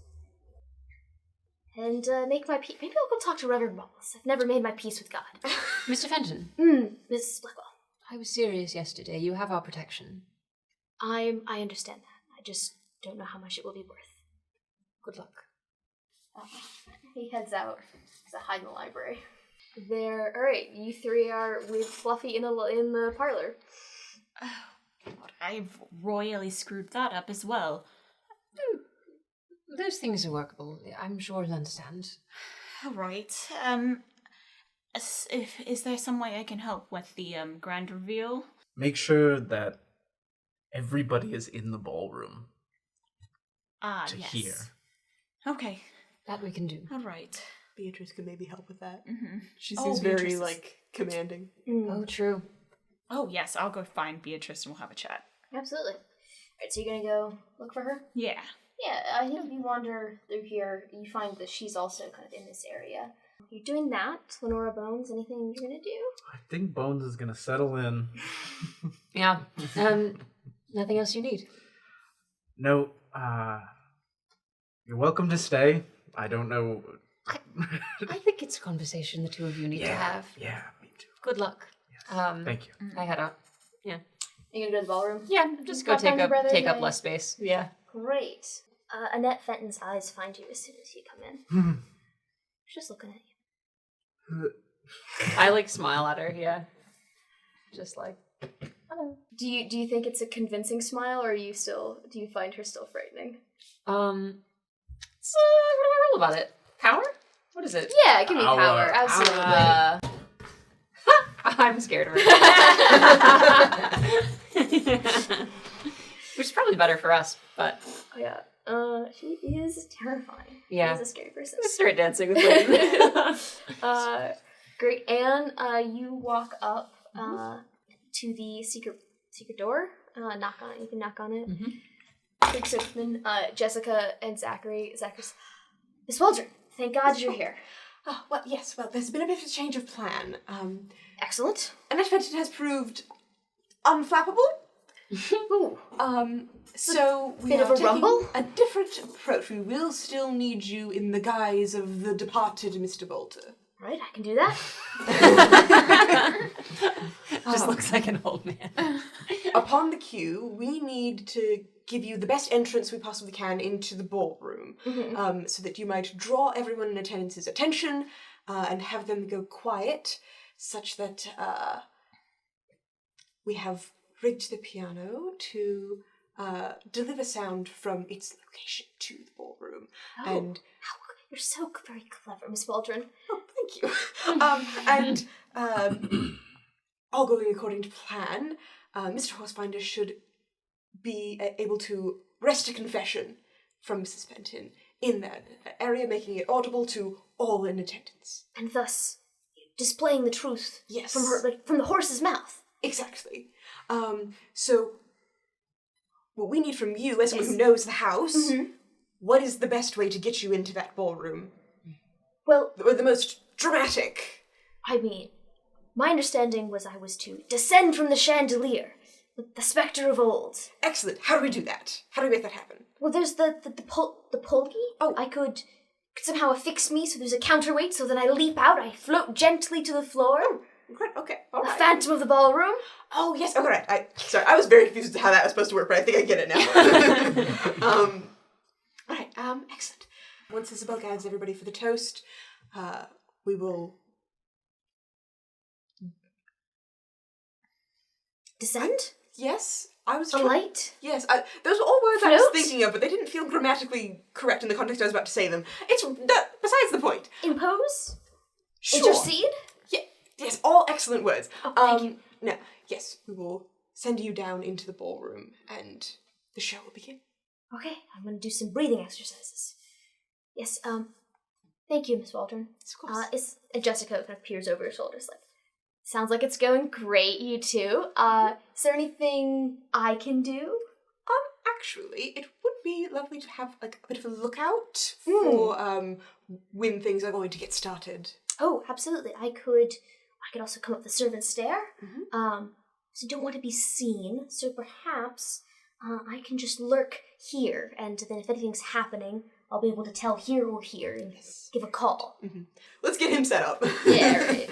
You can get him set up, and there's Kind of like harnessed in. Yeah, there's enough. Like it's a concealed door, so if you're quiet, you can sort of go onto the balcony area where the maintenance hatch is and not be seen from here. Great. You just need to be quiet to not be observed. I think we have a repurposed lion harness. Yeah, I feel like Bones definitely. Then Jessica. Lord, that means the lion is now unharnessed in the... a separate lion harness. Nigel's okay. harness. No. This is Different Nigel's one. harness. This is the Understood. backup. This is Okay. the backup. I was Absolutely. like, oh no. Yeah, so it is definitely quite close in here. And you realize you are completely alone with Zachary. I'm just like, oh god, it's happened again. Fuck. In for a penny, in for a pound. Zachary's being the soul of propriety. It's very good. Just tying knots. Oh god, tying him up in the... by yourself?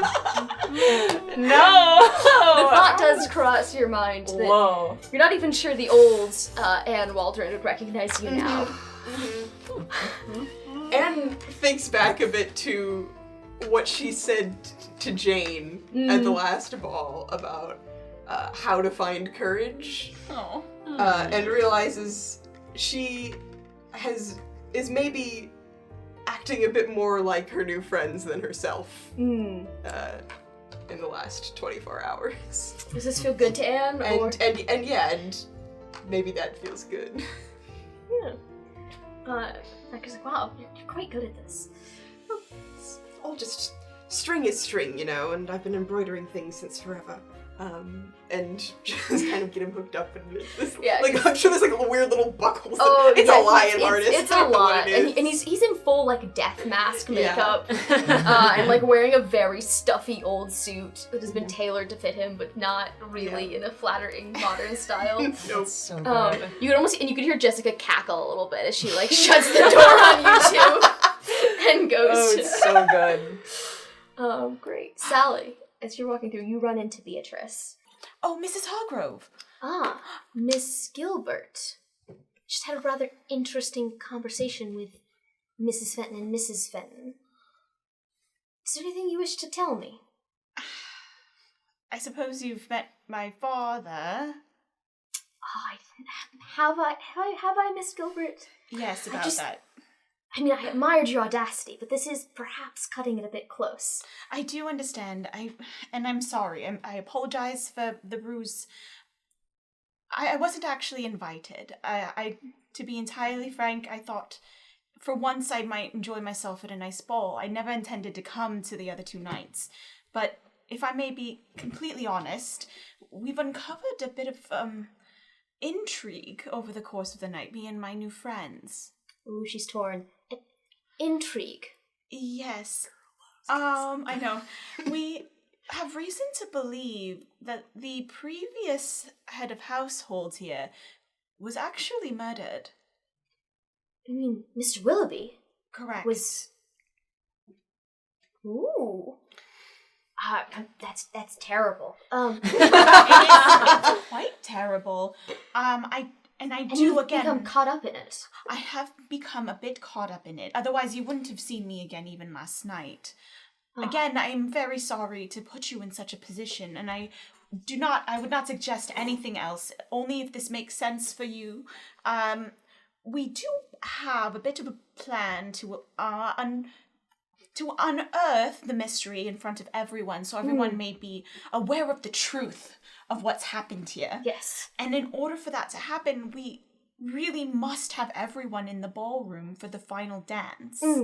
Right before the toast? Yes. Of course, To again, gather them together for the confession. and that is all we need. I'm not going to ask anything else. You've been so lovely and so helpful. But if it is at all possible for me to impose one last time to make sure that everyone is in the ballroom, I do promise it's going to be a very interesting finale for the evening.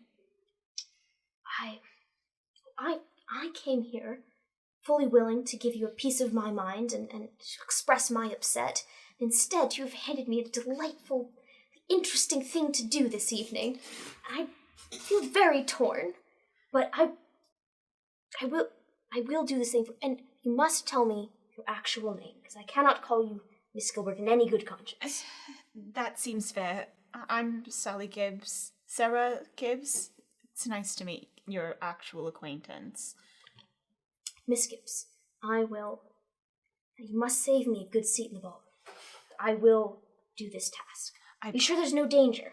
There's no danger to everyone else. I don't believe there is. We will be possibly lowering the chandelier quite gently, hopefully this time, but it may be in everyone's best interest to stay out of that general area as well, just in case. Right, well, hopefully there will not be dancing at this moment. No, we hope to interrupt the dancing and have everyone look towards the balcony, but we should keep that between us just for now. Everyone will be very aware when the time comes. Right, there will be a signal. Right, this has all been rather a disaster, hasn't it? It has been. It truly has been. I thought this would be fun to dance amongst you for a few days, and it's really been something. I thought so too. I came here to have a meaningless but delightful time, and it has been nothing but stressful. And honestly, Sally, Miss Gibbs, you have been a bright light in what has otherwise been a very trying circumstance. So I will go do this thing for you. Thank you. I do thank you again, and I am extremely sorry for Not another word. Yes, We must do this thing. Thank you. Excellent. Yes, you see Beatrice. She's going to clear everyone up and get them all in the room, especially. You get the sense that there's maybe a dance or two, but the midnight is swiftly approaching. Is there anything you want to do in these moments before that happens? Lenore's gonna just pop around the house a little bit. She's gonna let all the macaws out. Yes, I wanted to do that. All the birds are just loose, I think. She just gently, come here, lets them out. Maybe blow out a few candles in the ballroom too from Yeah, just blows out some candles. Just going on a tear. Yeah, 100%. Just ruining everything just a little bit. Yeah. And then finally, I think if she can help it, sneaks upstairs and just opens the door to Annette's bedroom. And if there are any of the supplies used in making this stuff, are there any of the poison supplies? Yeah, they're still there. Great. Just gets all of it out and presented in a way that looks truly so incriminating. Yeah. And just leaves the door open. Okay. For anyone to see, should they go look. And yeah, just goes into the drawing room, knocks down a couple of things, just kind of just truly. And then just comes back.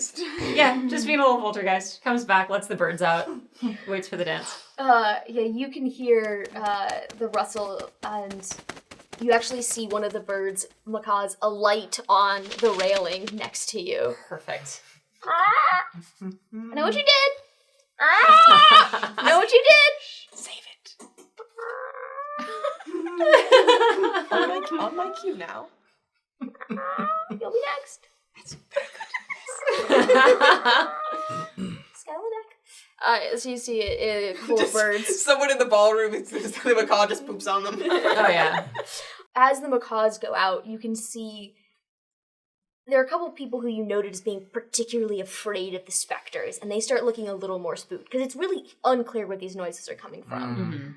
Because the macaws have been released, you didn't release them all as one big flock, right? They've had time to sort of percolate throughout the house. I just opened the door. Yeah. And let them sort of hop out and yeah.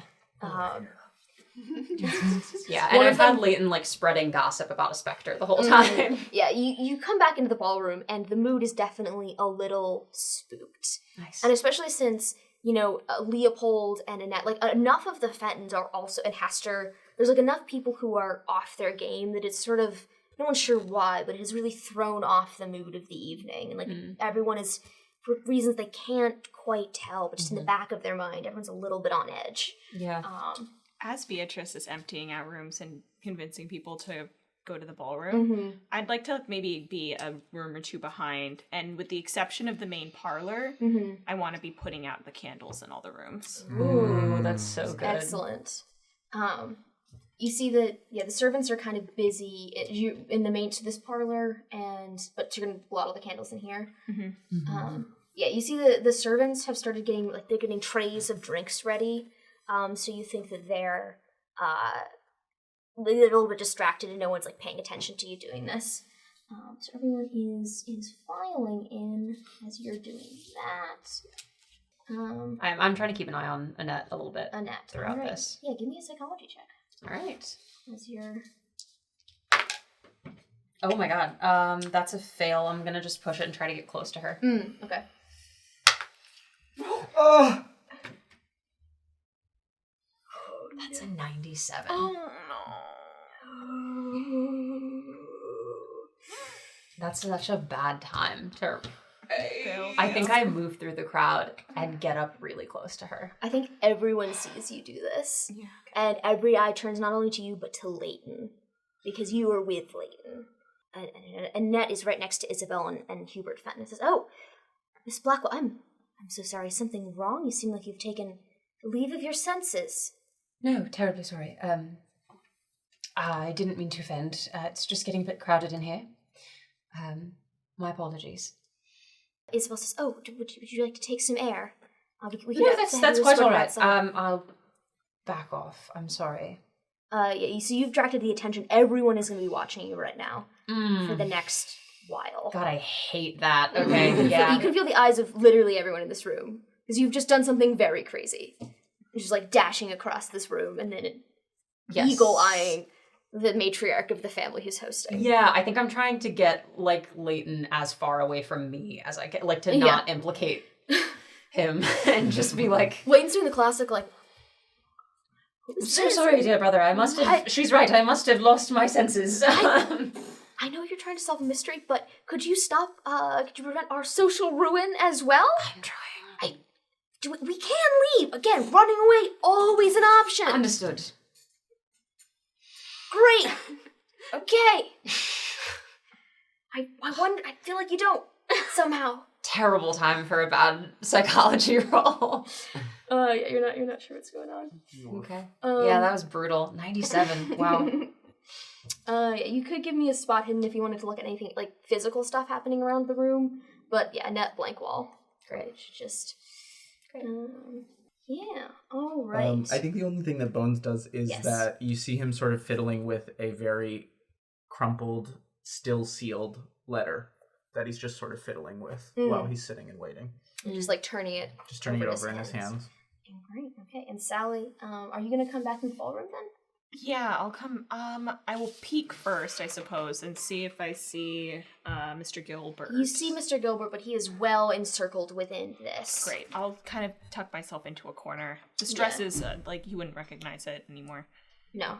This is making me claustrophobic to look at. I know, I hate it. I hate crowds so much. This is so spooky. This scale, to be fair, is a little bit off. Sure. Yeah. You got everyone in the room. We sure did. Sally, Just gotta get Just Annette need out Leopold of it. to deliver. Give Just me need Leopold to deliver. an investigator psychology check, whichever one is stronger for you. I think I investigate. And you see, as everyone's gathering together, you see Leopold start talking to Ned as well. I see. Okay, I'm gonna just spend some more points so it passes. Because it's close enough. Yeah. You see Annette kind of look worried. You can't really quite overhear the conversation, but she seems... Two things happen. She seems, willing to leave with Leopold, and also a little bit calmer than she was before. It's almost it's a little weird. You think she'd be more upset as the night has continued to go on, but she seems calmer. And you're looking at the servers, and as a barmaid, as someone who's served a lot, you're noticing that there are different trays going out to different people. Correct. Yeah, I already know where this is going. Okay, I know exactly what she's done. Everyone good? Everyone having a good time? Yeah, I'm having a great time, but I am so stressed. Oh, God. So you see Leopold leave with Annette. You see glasses going out to everyone in the crowd. You see Isabel with a glass, holding up with a knife, about to hold the toast as the clock strikes midnight. You can. That's our cue. Yeah, you can see all this happening. Actually, give me a spot hidden as well. I'm gonna roll for Zachary. I am going to spend 5 luck points to make that. No. Oh, wait, that's an 18. That's good. That's an 18, yes. So Zachary is still mostly adjusting his harness. So you're seeing the ballroom fill up. You see Annette Fenton leave with Leopold Fenton. You see Sally have some sort of realization, so you see her looking at the servers. And I'm looking at all the glasses and making sure nobody's gonna start drinking. And you see Zachary just trying to say, no, and I'm a little, Miss Walter, I'm a little tied up here right now, but does it seem that Miss Gibbs has, some suspicion of the waiters? She's gonna, run up to Zach and be like, you need to go now. And just Yeah, getting him. Don't let anybody take a drink. You would know that, no one's gonna drink until the toast finishes, Yes. so you have a few moments. We cannot let the toast commence. No one must take a drink. And as that's happening, Isabel Fenton raises her glass and says, "The stroke of midnight, we shall unmask." Zachary over the edge. She dumps Zachary over the edge, just as Annette Fenton walks into the room. What does Bones do? I think he takes his mask off. I know it's not midnight yet. Leopold closes the door. I wanted to congratulate you. You've bested me. Would you like to sit? Give me persuasion to hide. That's a 13, baby. That is a extreme success. She says, "Oh, what a gentleman." Not been known to be that very often. Oh, people can surprise you. Annette. Can I call you Annette? Well, I certainly can't stop you, can I? I suppose we should dispense with pleasantries. You may not call me Annette. I think I'll call you I don't Annette. grant you the permission, sure. I'm certainly not going to call you Bones. You can call me Brandoff. You can call me Horsefinder. You can call me whatever you want. What I'm going to call you is a killer. Well, it seems very harsh. After all, I'm quite sure I've never directly been responsible for the death of anyone. Directly is one of those interesting words that guilty people tend to throw around. Really, we can dispense with any sort of idea that you are this frail old woman, though I do admire the persona you put on. What I don't understand is how you got Patty, the black sheep, I suppose, to help you out. That Patty? seems rather peculiar. Of course, I'm not sure what you're speaking. She's just, not the brightest. I just think that you seem smarter than that. You seem smarter than involving someone like Patty, and she left such a breadcrumb trail for me to follow, but I couldn't get that last piece of why you involved her. Now, I surely would never wish to speak ill of Mrs. Hillgrove, but, Mr. Horsefinder, you're a man of the world. You understand that can't be responsible for the choices other people make. Can't we? No, I'm quite sure we can't. I've made quite a philosophy of it. I'm sure you have. But as to Miss Hillgrove, I think we both know, Mrs. Hillgrove, as to Patty, I think both know that she's maybe not quite in this race. So you are in this race. What race? Do me the kindness, Annette. After all this, you took something from me. And I want to hear you say it. What did I take from you?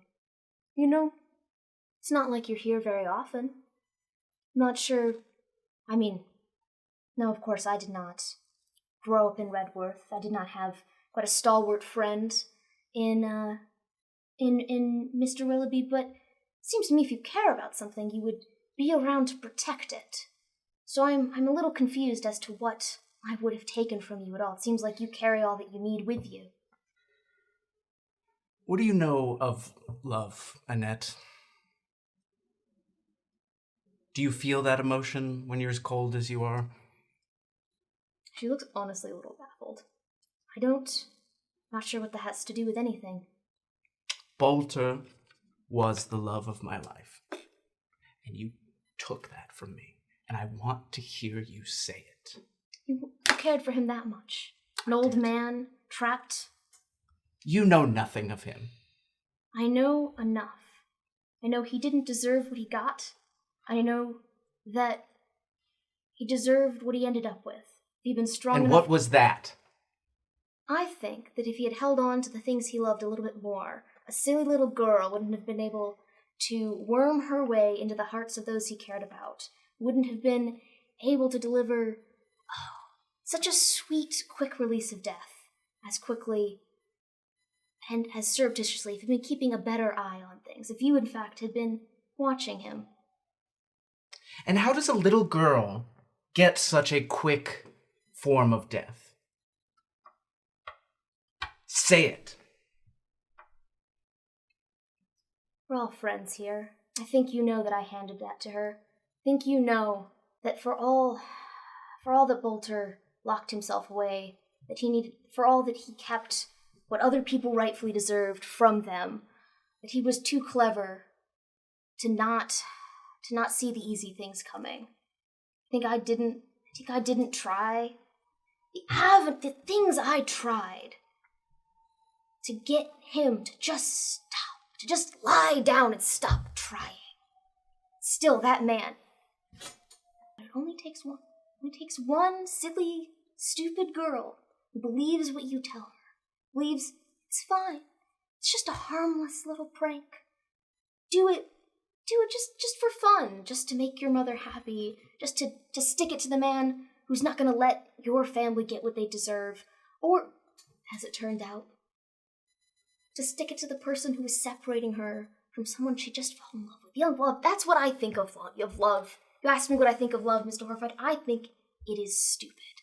I think it is a distraction, and I think the fact that you have lost shows what you can do with your love.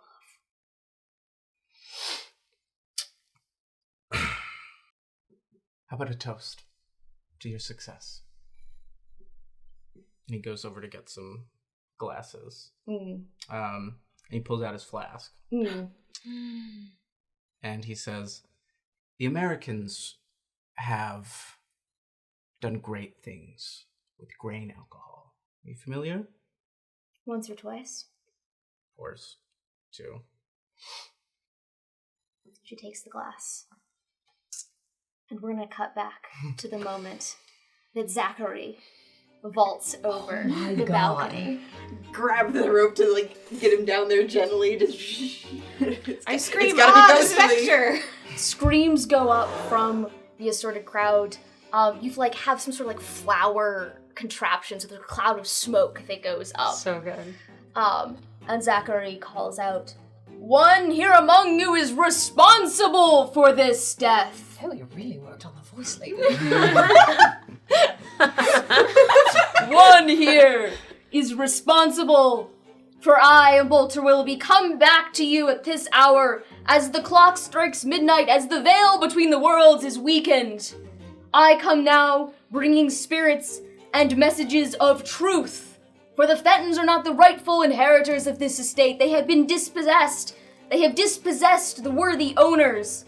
And there is murder most foul. I ask now that the spirits of the air, of wind, of God Almighty who looks down upon us, whatever ye shall may believe, that we hear now the words that have come down of truth and justice. You really worked on it. Right. And you can see, he's written it on his hand. He's got this whole thing written on his arm. He's clearly taken some notes from Lenora. I really wanted him later, but he's killing it. It kind of gives you, a God, killing it, right? I'm doing it just. And smiles down at him. He like swings his arm and knocks a bunch of the glasses on the trays aside and says, "Eat not, drink not, my people, for there is a poisoner in our midst. Listen now and hear." And everyone is so shocked. Even the people who don't believe it's a specter are sort of like, well, it's not trying to kill anyone, let's see where this goes. And there is dead silence, aside from the sound of breaking glass. And everyone quickly pours out, or otherwise holds out, the glasses. Lenore, you can smell as the glasses kind of fall on the ground and as the alcohol starts to evaporate, a little bit of that scent of hemlock. There was something in at least some of these glasses. Yeah. And as everyone is sitting there, still, they hear all of this confession, the pain and the anguish, and everyone here is familiar with Annette Fenton. And so they hear how her cold, clear voice comes across without a shred of remorse or doubt or guilt. And it's even those people who think that they should support the Fentons for political reasons feel a sense of just wrongness for how much this person has given up humanity in being willing to achieve her aims. This is not regular political machinations. This is a concentrated effort that has no regard for the collateral damage it's going to cause. And as Annette makes her final confession to Bones, you can hear the outrage start from the ballroom, and you can hear people start making their way towards Annette's standing here in the glass. To Boulter. To Boulter. And she can absolutely smell this poison. Leopold opens the door, and Fluffy sort of perks up, and you can hear Isabel and Hubert leading the charge of the people. And Annette looks at you and realizes that everyone has somehow heard this. I think Bones just smiles at her. And she looks at you, and she drinks it. She would rather die than have anyone get one over her. And there's a moment of two great hunters looking each other in the eye, a game of cat and mouse that has been played across a ballroom. And you may have won, but you still have kind of lost. And she takes victory in that moment. The effect of the amount of poison that she takes is almost instantaneous. Isabel and Hubert rush in, and they see Leopold, the lion, Bones, and just the choking purple corpse as Annette Fenton breathes her last.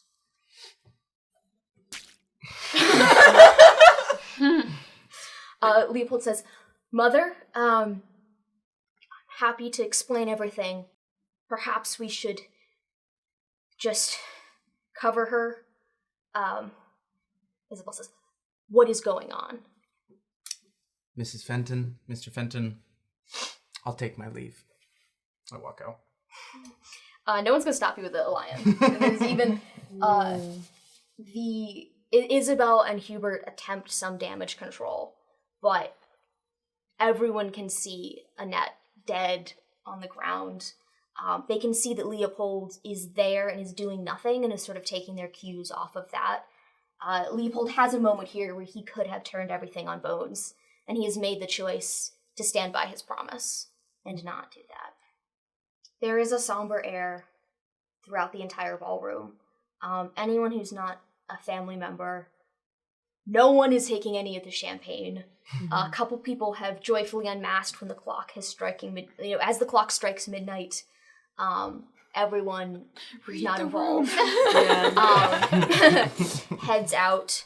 And do you want to make your way down? Yeah. I'll make if Zachary is now on the ground and I'm not actively holding him in the air, I will make my way down. Zachary makes his way down. Anne and Jessica, you're there.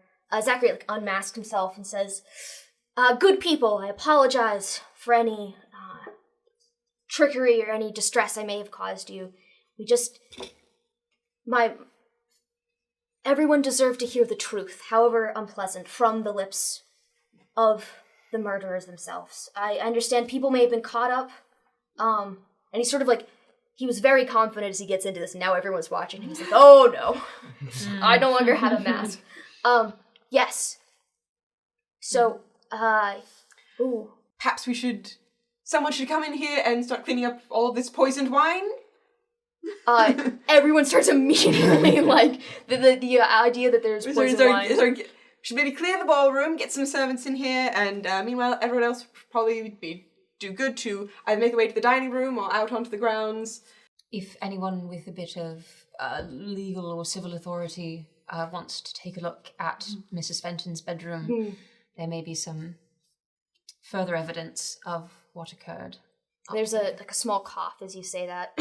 And Mr. Graves, we met at the beginning, who danced with Sally and has been very surreptitious the entire time, speaks and says, I obviously don't wish to speak out of turn, but I may have some assistance in this matter. I was sent here on the orders of His Majesty, who has some standing with his estate.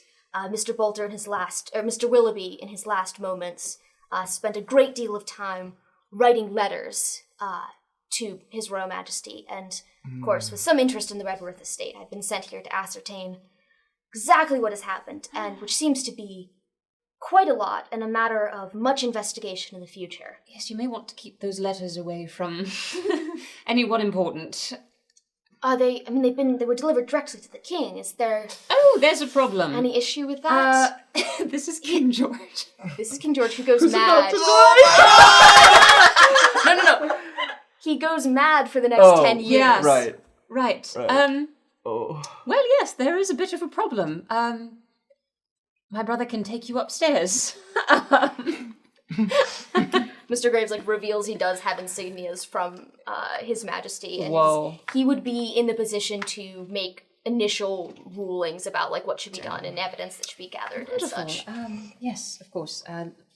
My brother Leighton can happily take you upstairs to tell you a little bit more about all of this. Yes, I can. I know everything that's been happening. Yep, wonderful. I'll do that.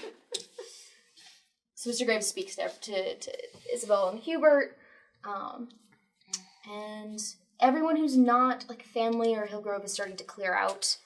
There's been quite a lot of drama, but clearly someone has died, and there might be poison around, and maybe ghosts, and this has all become a bit unfunny. So they head out. Oh, I send Nigel to collect the macaws. We're not leaving them here. They need their little outfits, and they need to go home. Yep. Nigel says He's gonna have a hell of a time getting them all. They've all switched to saying murder. Murder. I know what you did. And he's just carrying these macaws around. Yeah, the Potts immediately depart. They're not sticking around. Miss Potts, Miss Waldron, this has been all quite much. Did not see you at the ballroom. Did you see everything? And It's quite remarkable. What a night. I believe I'll be able to make my own way home. Thank you so you're quite sure. It seems... Oh, yes. Zachary Colt comes up behind us. Mr. and Mrs. Potts, I will make sure that Miss Waldron is well escorted home. Yes. Yeah. Mr. and Mrs. Potts go, okay. Yes, Miss Waldron.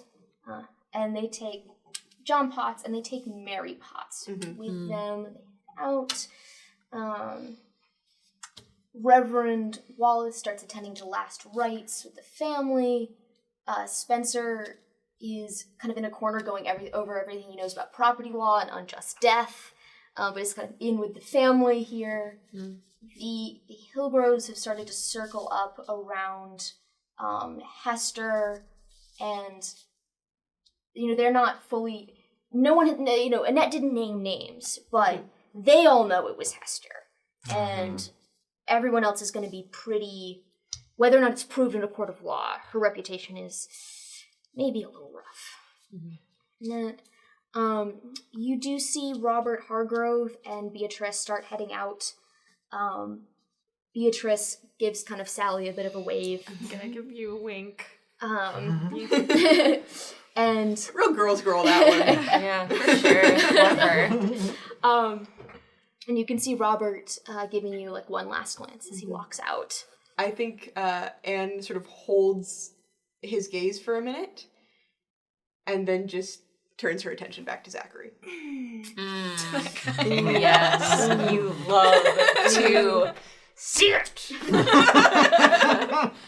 Delicious. They head out. Frank Gilbert, I think, leaves with everyone else, completely Frank's had a night. completely Let's just speak unaware. to the manager. Yeah. Frank could never find his daughter or why people thought his fake daughter was here. He's very confused. He doesn't quite know what's going on. So you guys have a moment before the Fentons kind of come back. There's a lot they're going to have to figure out in the next bit. Yeah. What do you three do while you're waiting? I think during the commotion, I will have gone to see if I could get Leopold and see that this is about to start happening. And instead, I'm going to find the cook I was introduced to earlier today and ask for a pen and paper.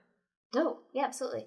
Is she is able to give you something for sure? Just stuff floating around. I just want to I'm going to write Leopold a little note and give it to her and ask that she pass it along tonight. All right, I'll give this to young master, but he's not gonna die, right? No, the last time You gave me the ink. This one's fine, I assume. the ink. Oh, right. It was the ink. That's what the old biddy did. Shit. Yeah. Yes. Shit. Uh-huh.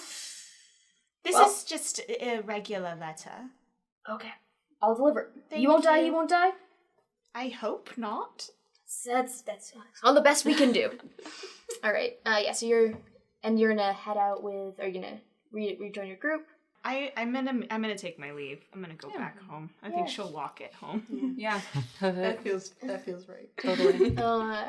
And what are you gonna do? Well, I don't want a third wheel. I think as soon as, if we're left, because I'm just waiting for Leighton to come back. Yeah, Leighton so to Leighton. they come back. And I think there's like a moment where she's with the two of them and it's just like, oh God. Like, I have to go. Well, I should say that went off without a hitch. Rather better than we could have expected, I think. Yes, of course. Anyway, I'm here and I shouldn't be, but I do need to wait for my brother to come back in order to. Thank God, Leighton, let's go. Yes. All right. Are we? We really must have lunch sometime, though. Of course. May I suggest meeting at? I've heard the Prancing Pony has some. Can we go before we die? Can we go before we die, or I get arrested, or you get arrested, or? I think we're all right, Leighton. I think everything's okay. Okay, good. So we can go then. Yes, of course, darling. Let's go. Have I said you look fantastic? Would you like a finger sandwich? 6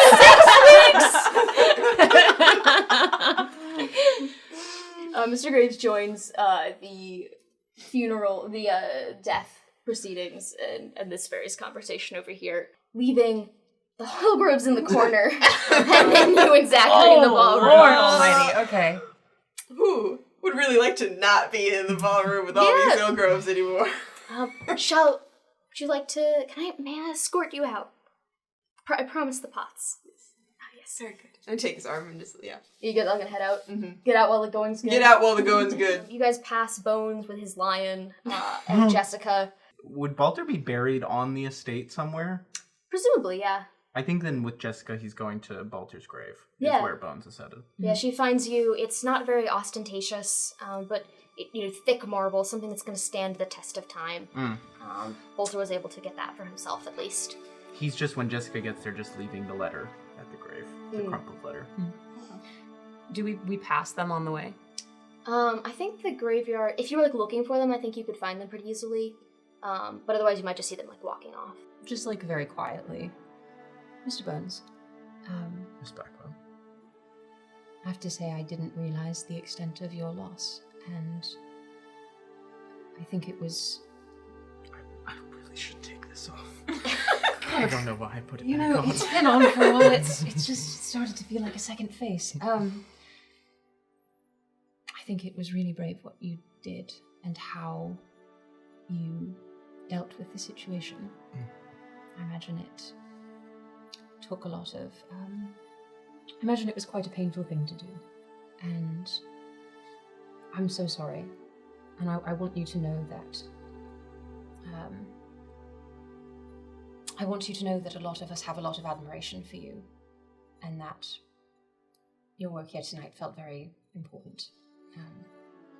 And I think Mr. Willoughby would be very proud of you. Thank you, Lenora. If I may, Of course.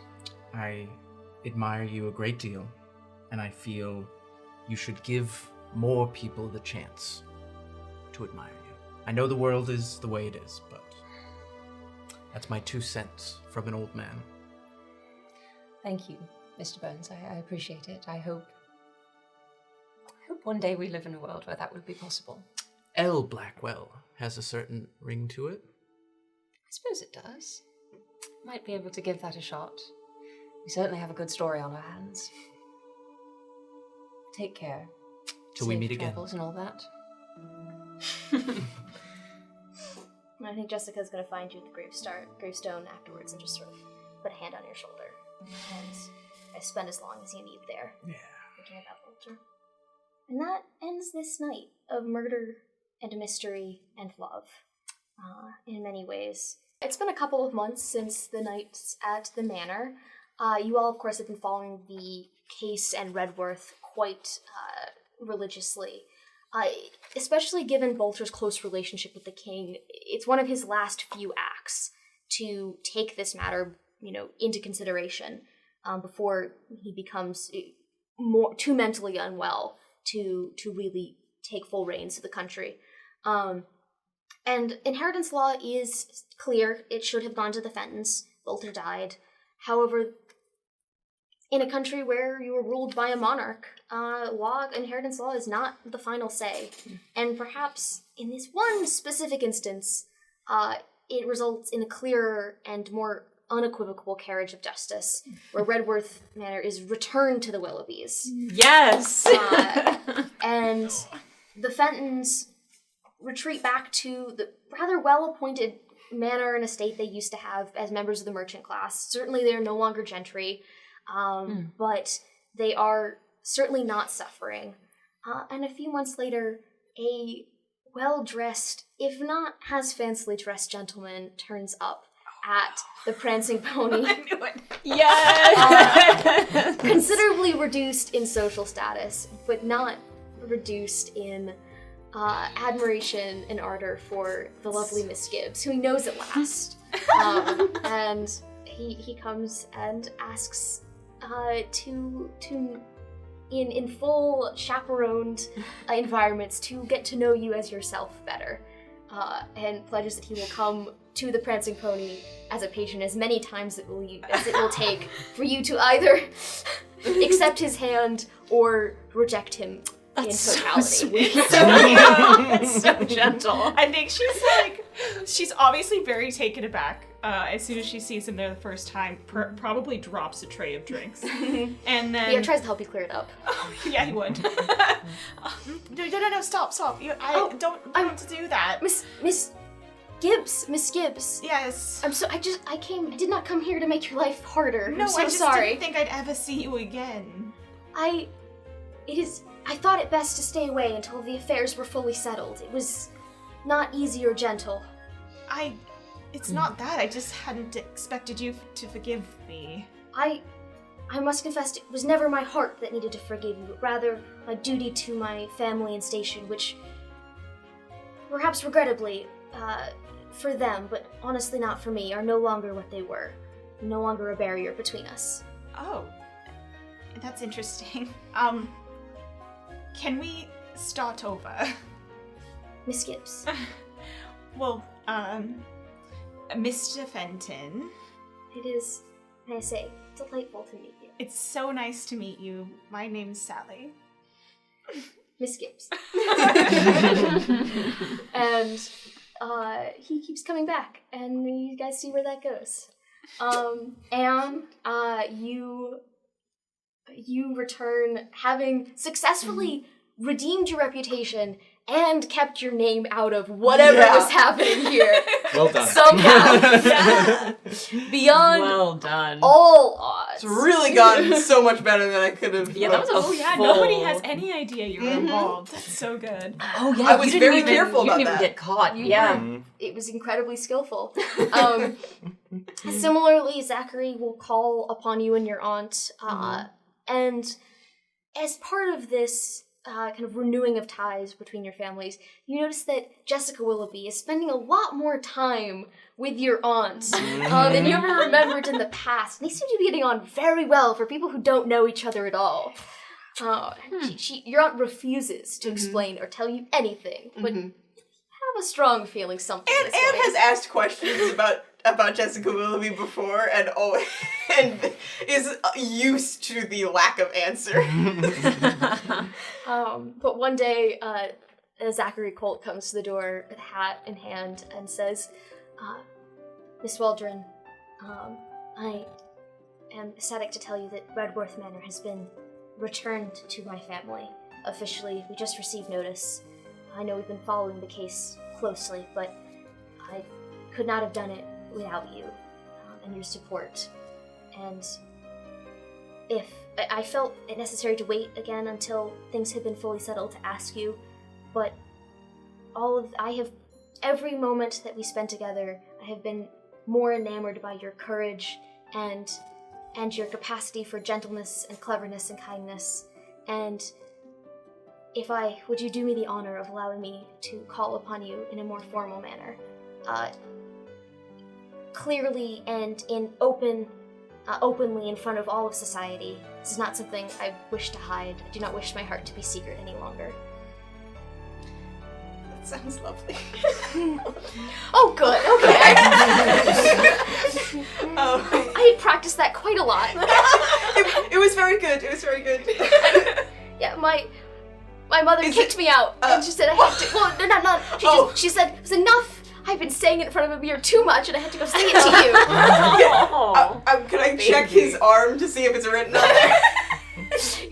It's like it's been written and then scribbled out, so it's more like he's tried to write it, and it's now just So one good. big block of ink. So like that really did come from his heart. I think when the time comes, Anne happily accepts that proposal, and even later on, when she is now the lady of Redworth Manor, and she and Zachary are hosting their first ball as its residents, Robert and Beatrice get an invitation.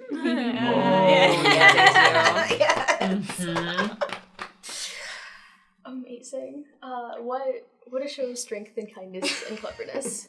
And pettiness. Yeah, it was mostly pettiness. They get the slightly dog-eared one that got jacked up in the mail. Lenora, you have followed this and written down so many details that must be absolute fodder for a book. What has Lenora done in these past couple of days, of months? She was true to her word, and Leighton is on vacation. Leighton is somewhere in the south of France, minding his own damn business. You get a lot of letters back of they're just descriptions of the pretty people he's met. That's it. Great. There's no... I love it so much. I love that for him. I think I genuinely want him to be happy so much. I just want him to be having a good time. And she has set about writing, and eventually after months of fugue state writing, sends something off to the publisher under the name L. Blackwell. And a little before the book is actually published, you receive this. And so you receive, I'll tell you what it is. It's a letter. And then this is the first 2 pages of a manuscript. Should I read them in order? Read the letter first. Yeah, okay. That was an endeavor. I'm so bad at this. You can just rip it. It's really bad sealing wax, to be fair. I think And scratch it open. Bones dies before he gets it open. There we go. Should I read it aloud? Sure. Dear Mr. Bones, I hope you'll forgive this small act of vanity. I usually keep manuscripts with this particular misprint to myself, but it would mean a great deal to me if you held on to this one. It's not published yet, but I wanted you to be the first to read it. Give my best to Nigel and the animals, and do stop by when you're in town. Exciting, safe travels, Lenora Blackwell. So the title of the book is The Viper in the Grass by Lenora Blackwell. To the strangest man I've ever met, thank you for listening. And it is a story about, like, things are changed enough where it's not like exploitative true crime. Like, it's not this exact story, but it follows the protagonist, who is this like eccentric older man coming to like avenge his friend with like these, these like crazy like animals and these, like barmaids in disguise and like a disgraced lady. And like Lenora does not have a self-insert in it. It's just about like the three of these people coming in and like solving this really cool mystery. That's just enough changed where it's not like exploitative or anything, but very much dedicated to Mr. Bones. That's extremely overwhelming. That's very kind. What does Bones do in this bit of intro? Bones? Sorry. Bones decides, one thing that Annette said that stuck with him was that he wasn't around to protect the people he cared about. And I think he makes a decision to be around for Jessica and for Zachary. And I think he one day takes Nigel aside and says, Nigel? Sir. What am I paying you? Not enough, sir. How'd you like it to be a whole lot more? Ooh, trap question. That's a trap. I would like you to lead the expeditions, and I will work from England full time. You mean that? Yes. I'd have the my own ship boat. is yours, captain and everything. Just go out and do it. Be my own man. Go out and do it. You choose the locations, you choose the animals. I'll broker the deals from over here. But you're ready. Go to the wild land of Virginia. Yes, Virginia is lovely. Try the tobacco. I think I will, sir. You've been a good friend, Nigel. Likewise. And then he becomes, a part of this family, and the raccoon lives here, and Fluffy lives here, and the macaws live here. You never managed to train them out of saying anything else? No, they just say murder all the time. Fluffy has, we've built her a proper closed-in area on the grounds where she can, free roam. And Jessica doesn't like it how often Bones brings her in the house to, cuddle and hang out, but he does fairly often. And if I may, I think at some point in the future I pull Anne aside and say, Miss Waldron, how would you like to come work for me? In what possible capacity? You were so good with the macaws in that whole adventure we had. I just think you could. I think you have a way with animals and music and animals. I think we could really do something interesting. Be thrilled to give it a try, sir. Wonderful. Zachary's just happy someone is distracting Bones. He's like, if you want to fall on that sword, you seem happy. I am so happy for anything that makes you happy. That's fun.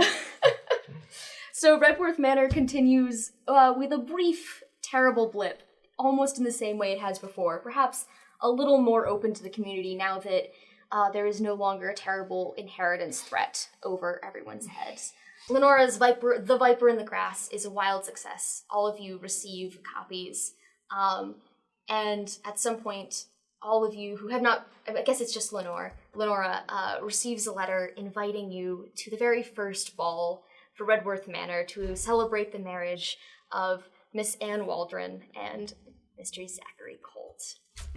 Oh, that's so sweet. Definitely opening it with Sally at the Prancing Pony, there, I have nothing to wear! Does most of her writing there. Yes, you do, Sally. We'll get you a dress. Okay. And you guys leave a wonderful legacy of love and triumph in the face of the petty evils of the human heart. And there's really nothing better than that. And the gays are in charge now. And the gays are in charge.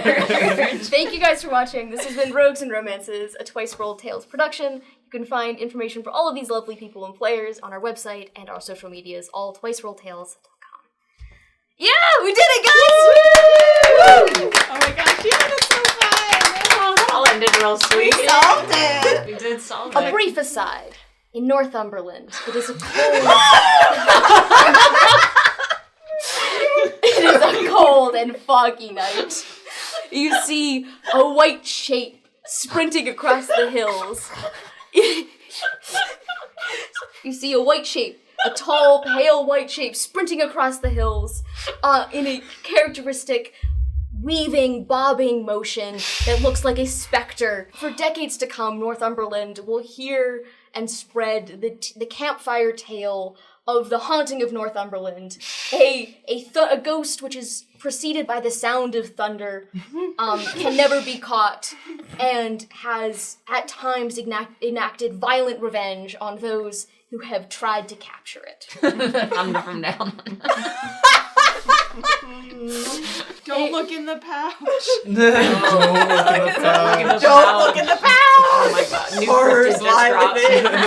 Thanks, guys. Linnie, Thank you you. crushed Oh, it. Linnie, that was fun. Oh my god.